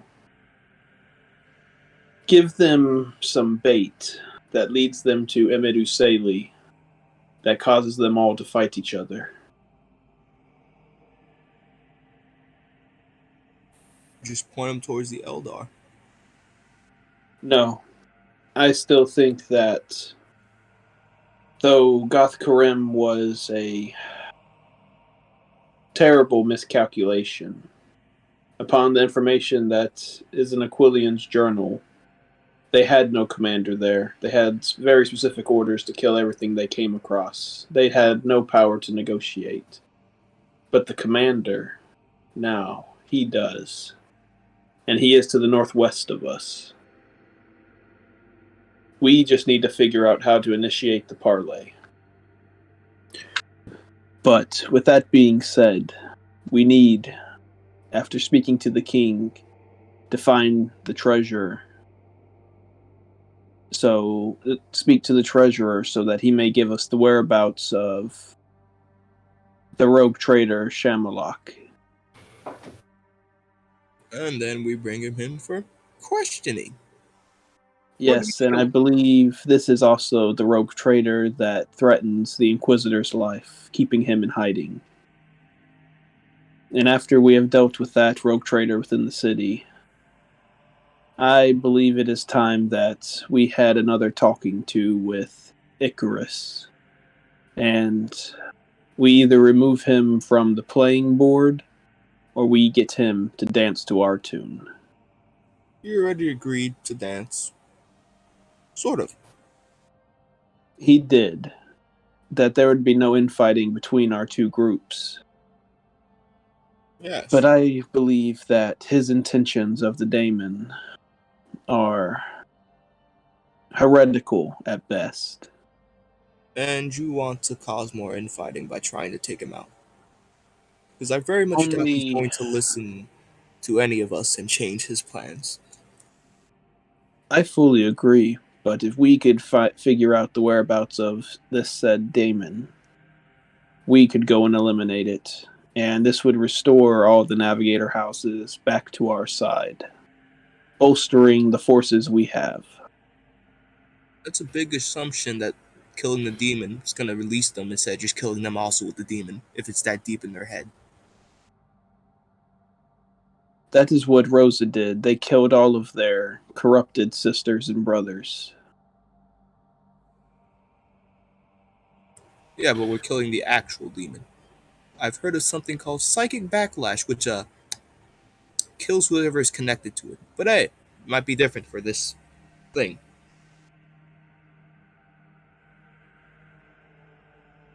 Well, think about it. Well, If it's connected to their most prominent leaders, and they were to die, only young fledglings would be left to lead, and they would fall more in line with us. What do you think, Matthias?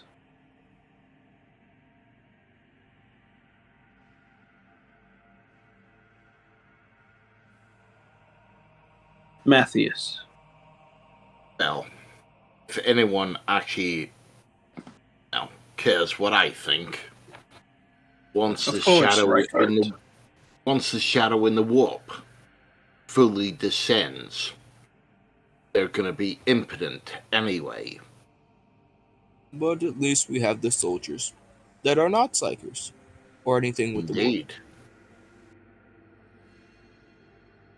We could leave Maimon and Rosa to fend for themselves and do our best to give the Tyranids more ammo. After all, they want biomass. You leave them by themselves, they get biomass. By that, dead bodies. And there's going to be a lot of them. Yes, but from what I know of the Tyranids, for them to come this far, we would have known if a Hive fleet was on a move through this sector. Exactly. Let alone this segmentum. So this is more than likely a splinter force. Yeah, and if you let them eat the matter. bodies, they're going to get more people. Or aliens. All you need is one ship. One ship can do a lot. Especially if you let it feed. This is the thing. I don't think that you are concerned about this as much as you should be. Who? Me? Roland? There goes Data. Well, if we kill the daemon and bring Maimon and Rosa back into the fold, that would be more people for us that'll fight alongside of us. If we succeed with our parlay with the Eldari, that is more forces that'll fight alongside us. There's many avenues that we can take, but we have to do this correctly. And we are running out of time. Yes, we have already dedicated ourselves to strong-arming the city under our complete control.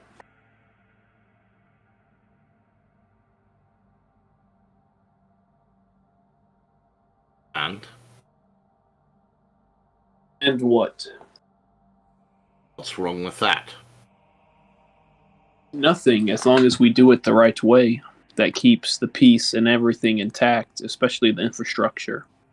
Oh, we'll let them think that they're still in charge, but they won't be. The king, what he called, he can keep his crown, he can keep his gowns, he can keep his ceremonial rules and rooms and beds and whatever else, but we will be in charge. Yes, I agree on the military aspects, but to the civilians and the infrastructure of the city and the continuing of the administration of the city, I believe, should be left in the king's hands. Of course. Let the menial stuff fall to the king.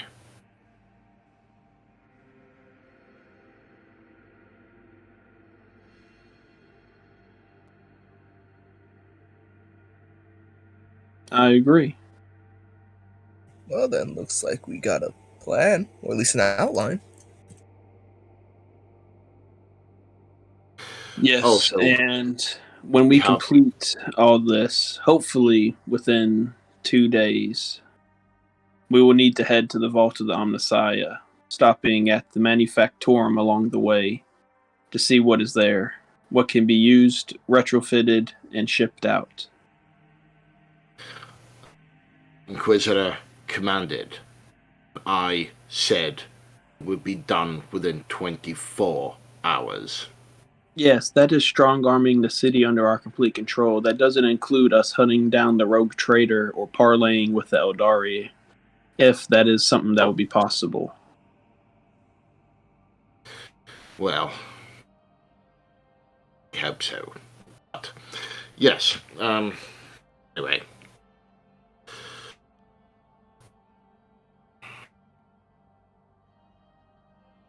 But yeah, I'm good for right now on the roleplay. I think we've got a plan of action to go forward with. Oh yeah. Just one last Immediately. thing before we stop the roleplay. Brick pulls out the book and starts reading it. Flight control for dummies. Roland just snorts out through his nose. What? I gotta learn how to fly that thing. We can only have one flyer. That's gonna, if you die, which you never know. There's no one gonna be able to fly it. Yes, only if I die, but I believe some of the others can fly it as well. Oh, you pulled the stick back if you wanted to fly. Okay. You are too funny, Rick. Don't press the big red button. You never press the big red button. This is gonna keep going on until we stop the roleplay.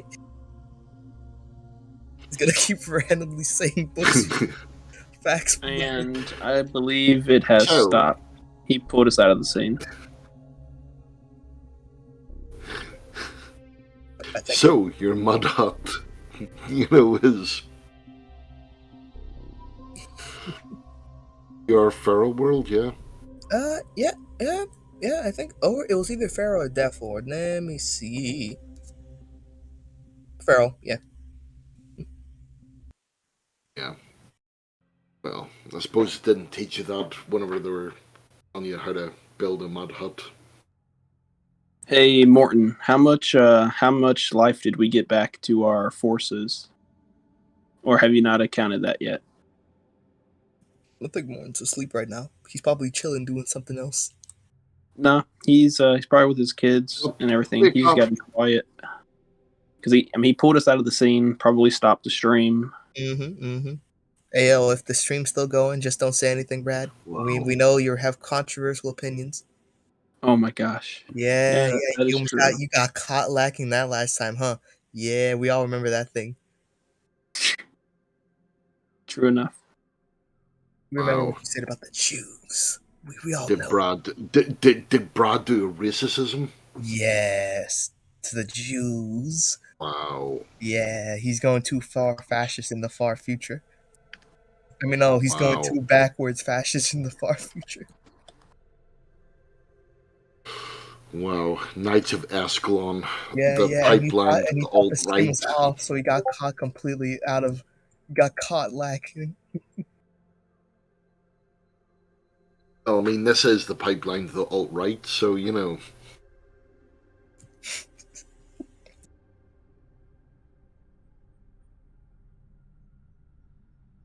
Anyway, that was a good session. Now, what do I do with Rick? Because I've achieved the maximum damage I could possibly do. Because I ain't got a clue. Get him killed.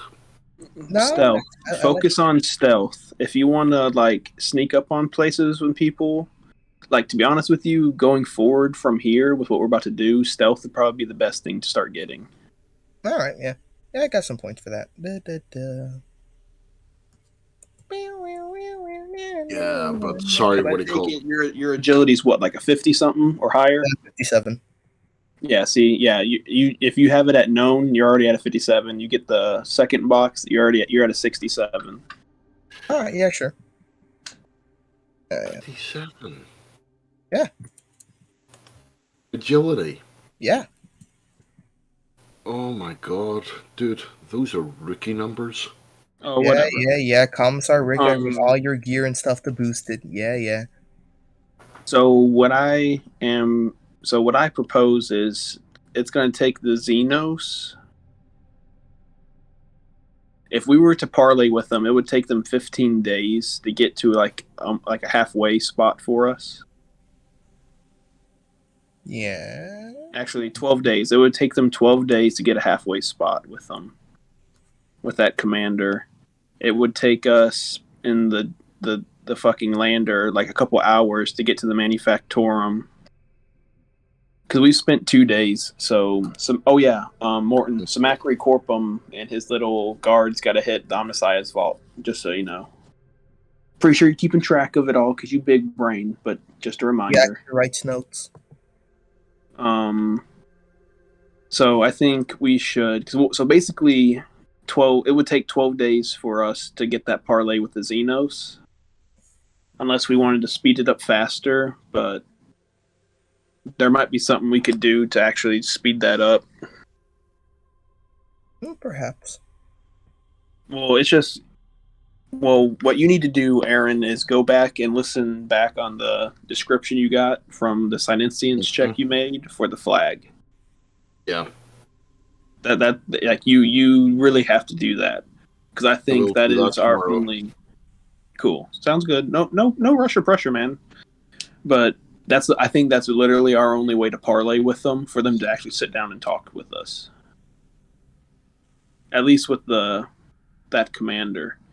But in the meantime, take over Fort Charney, strong arm it, track down the Rogue Inquisitor, not the Rogue Inquisitor, but the Rogue Trader, get the fucking shit he stole back from him. Then we need to find Alicio's vault, which I think is in Tepidon, or his descendants are in Tepidon. I remember that. So he has a descendant in Tepidon that might know the whereabouts. But I think that we're going to probably take 2 days to do all that in Fort Charney. So we'll put on a 2-day period. The ship's getting repaired. Considering the small fact we now have the ship, we have a bit of mobility. Well, we can cross the continent in like hours instead of days.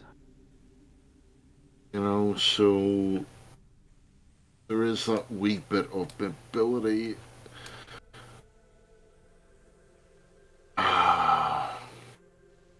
I'm just waiting for what he called the hammer blow to come.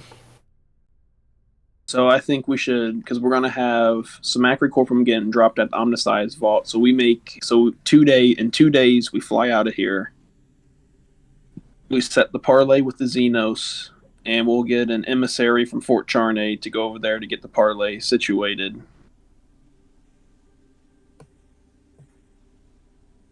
Mm-hmm. Because what we can probably do is use one of the air balloons, plant that flag on the air balloon, and send it over.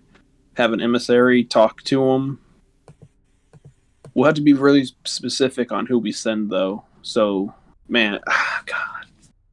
Okay, we'll have to group think. we're not sending no one solo dolo to do it, and we're not having him bring Whoever's his getting some army solos or getting us bring our army.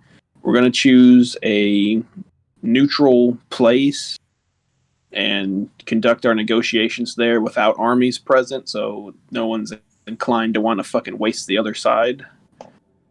And then we'll make a beeline. But while that's getting set up, though, we need to make a beeline to the Manufactorum Magnius, figure out what's there, hit Tepidon, figure out who Elicio's descendant is that's there, if he can give us an insight where the resting location might be.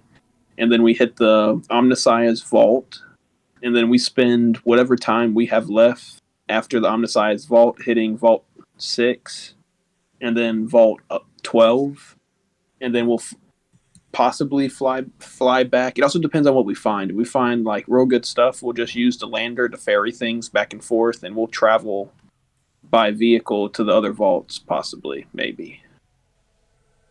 That might not be feasible, but we'll just have to see. We still got to take it a step at a time, because things will obviously change. The plan will have to get refined. The rolls will decide. Yeah. Luck of the draw, baby. Luck of the draw. We might actually want to parlay with the Xenos sooner than later, just because that one army is still encroached up above the city. I think, to be honest with you, we need to actually sort of see whether or not the Eldar will come on board. If they don't, then just count them out. Well, yeah, I know. So then maybe after we secure Fort Charnay, we get the rogue trader tracked down, we get the book.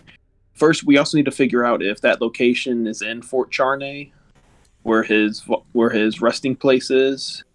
And then I also need to talk to Brabazome, smooth things over with them as best as we can. Then we'll parlay with the Xenos. If we can't parlay with them, then we head to the Manufactorum Magnius, figure out what the fuck's there, if there's anything of use. Yeah. If we can't party with them, then, and end of the day, they're off the board. No, I agree. There's only so many times we can try. Yeah, I agree. I think this is, the second time? Yes, this will be the second time. This will be the third time. I've actually tried to speak to them, and after this, nah, fuck them.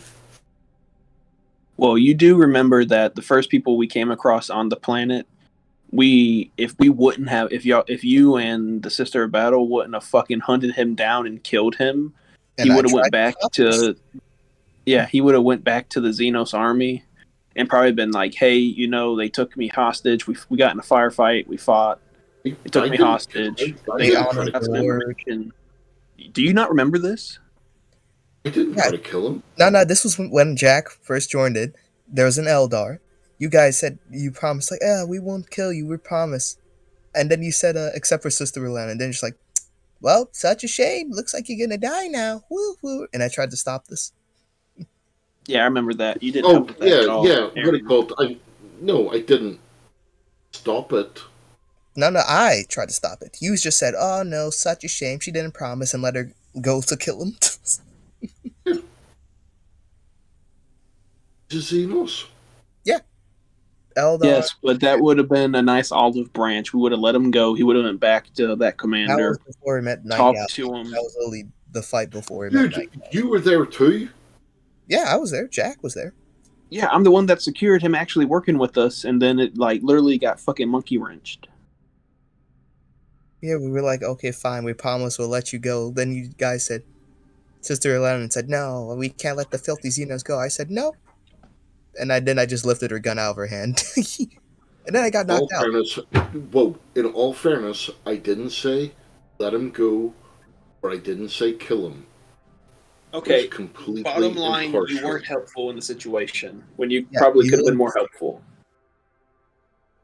But look, it's hindsight, man. It's water under the bridge. It's just something I'm bringing up, that there's opportunities that we can create to make people more amicable to talk to us at least, and we have literally murdered those bridges. Literally, that would have been a real good little bridge to have tried or attempted. I just But- realized I've done that 2 times now, trying to save something before it goes bad. But hey, that's hindsight for that one. Yeah. I mean, it's That one I water was under the just like, bridge hey, now. I keep my word. We're not gonna hurt this guy. Well, at the At end of the that day, time, and then the But city if we do strong arm the city though, and we can hunt down some of the Eldari that are in the city, if we can capture some of them, then we can probably get the parlay that way as well. I don't think it's Eldari in the city. It might not be, but if it is, then yay for us. If it's not, then fuck. I think it's something with 2 arms and 2 claws. Well, here's the thing: we have the diagnosticator, we have the tech now, we have the Medicaid teams. We could literally go house to house and check everyone's DNA.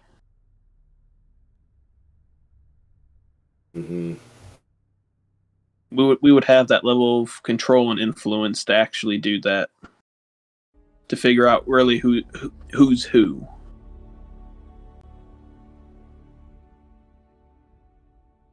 And that could be something that after we get the King's agreement, we institute that immediately, and we'll start with our forces, because it'd be easier for our Medicaid teams to go through our forces first, and then we branch out into the city, start doing that, because that'll flush whoever is really hiding still in the city. That'll flush them out, and it'll be probably easier to get them. Mm-hmm. Generally, what he called, they're under the city. They're like in the sewers and. What, the gene stealers? Mm, Or the little cult things?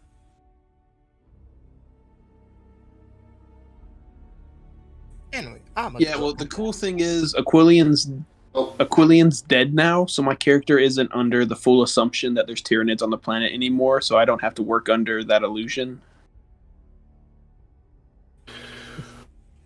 well, my character is working on the assumption that yeah, there is. Yeah, I know that's good. At least one of us still has that assumption, so it's good. It's not good that my character had it, because I think it's a misassumption at the moment. And he has a fair assumption of where they're based. That's that temple. It might very well be. It could be. It could not be.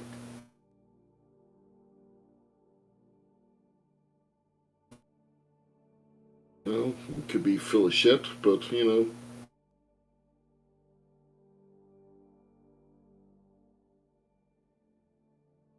Whenever you can, Lord Morton, give me access to look over the Fort Charnay garrison. Unless you just put the token down, you gotta fill it in. All's well, no pressure, man. Oh, thanks, man. Appreciate it.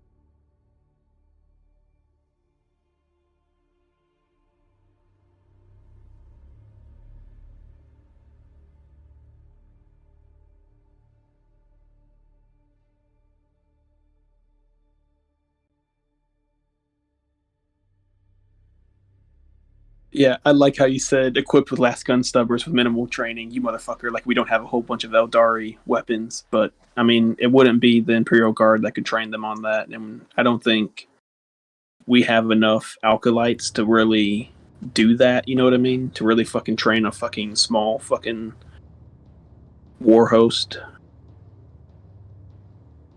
Oh, that makes sense.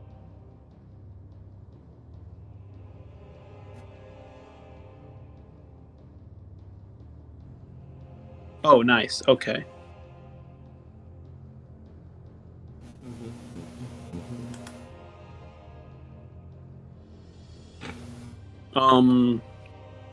Could So, we request that all the Eldari weapons we captured in off of Blood Mecwin be sent down? Is that feasible, you think? Or is that like one of them things where it's like we've already kind of burnt that bridge?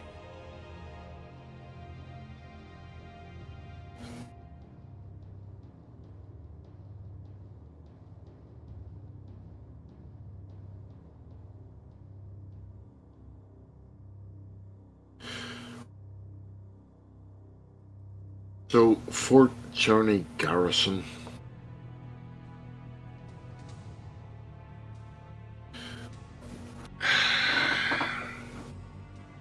Should we call it the Fort Journey Garrison, or should we name it the First Askellon Regiment? Could we give the guardsmen back their native weapons then, and equip the Charney with the Eldari weapons? Question mark.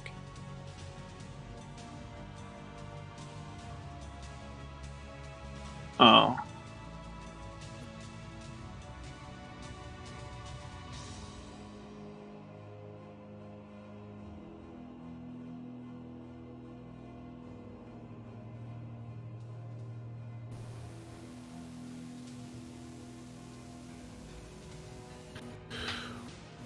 What about the First Askellon Planetary Defense Regiment?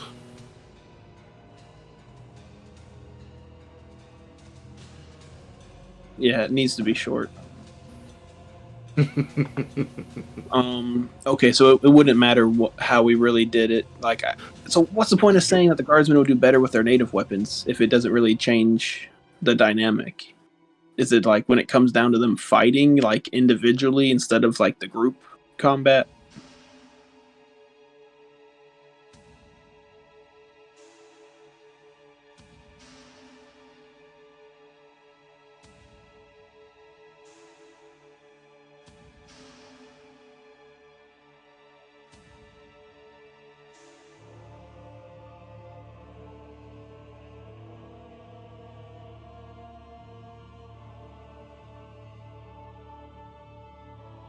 Oh, I see. I see.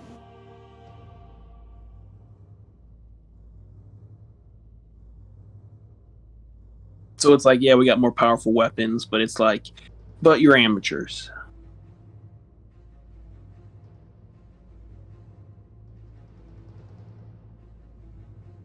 Hmm.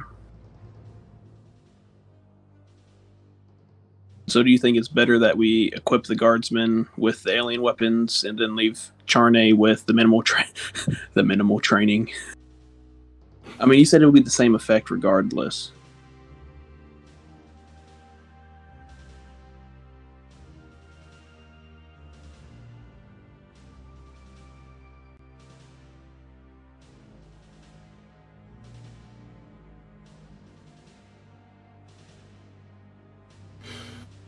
Well, don't ask me. I just get them slaughtered. So.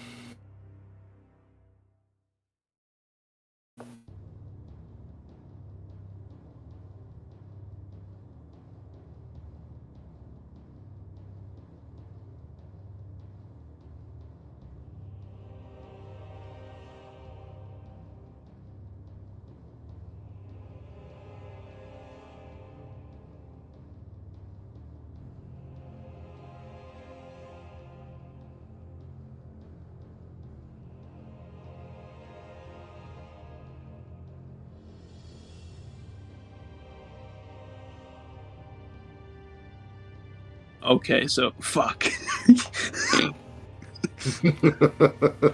Look, I'm not saying I don't get that, but I'm just saying, yeah, you're right. It don't matter either way. So it's probably best to give the guardsmen the fucking better weapons. Just no training.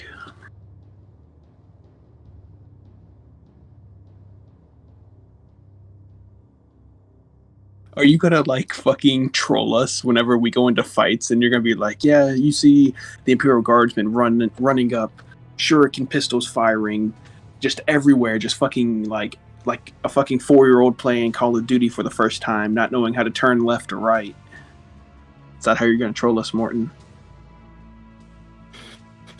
I have a question. Why would Imperial Guardsmen be using shuriken weapons? You. Yeah, there you go. Okay, I got a nice comment for you.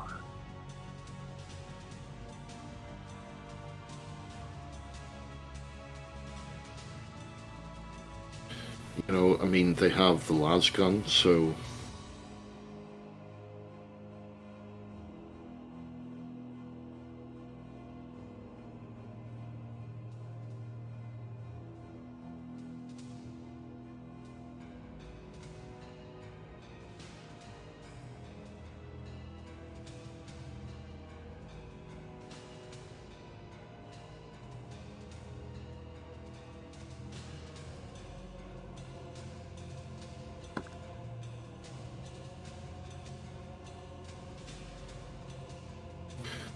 absolute disdain you have for the guard is just... wow.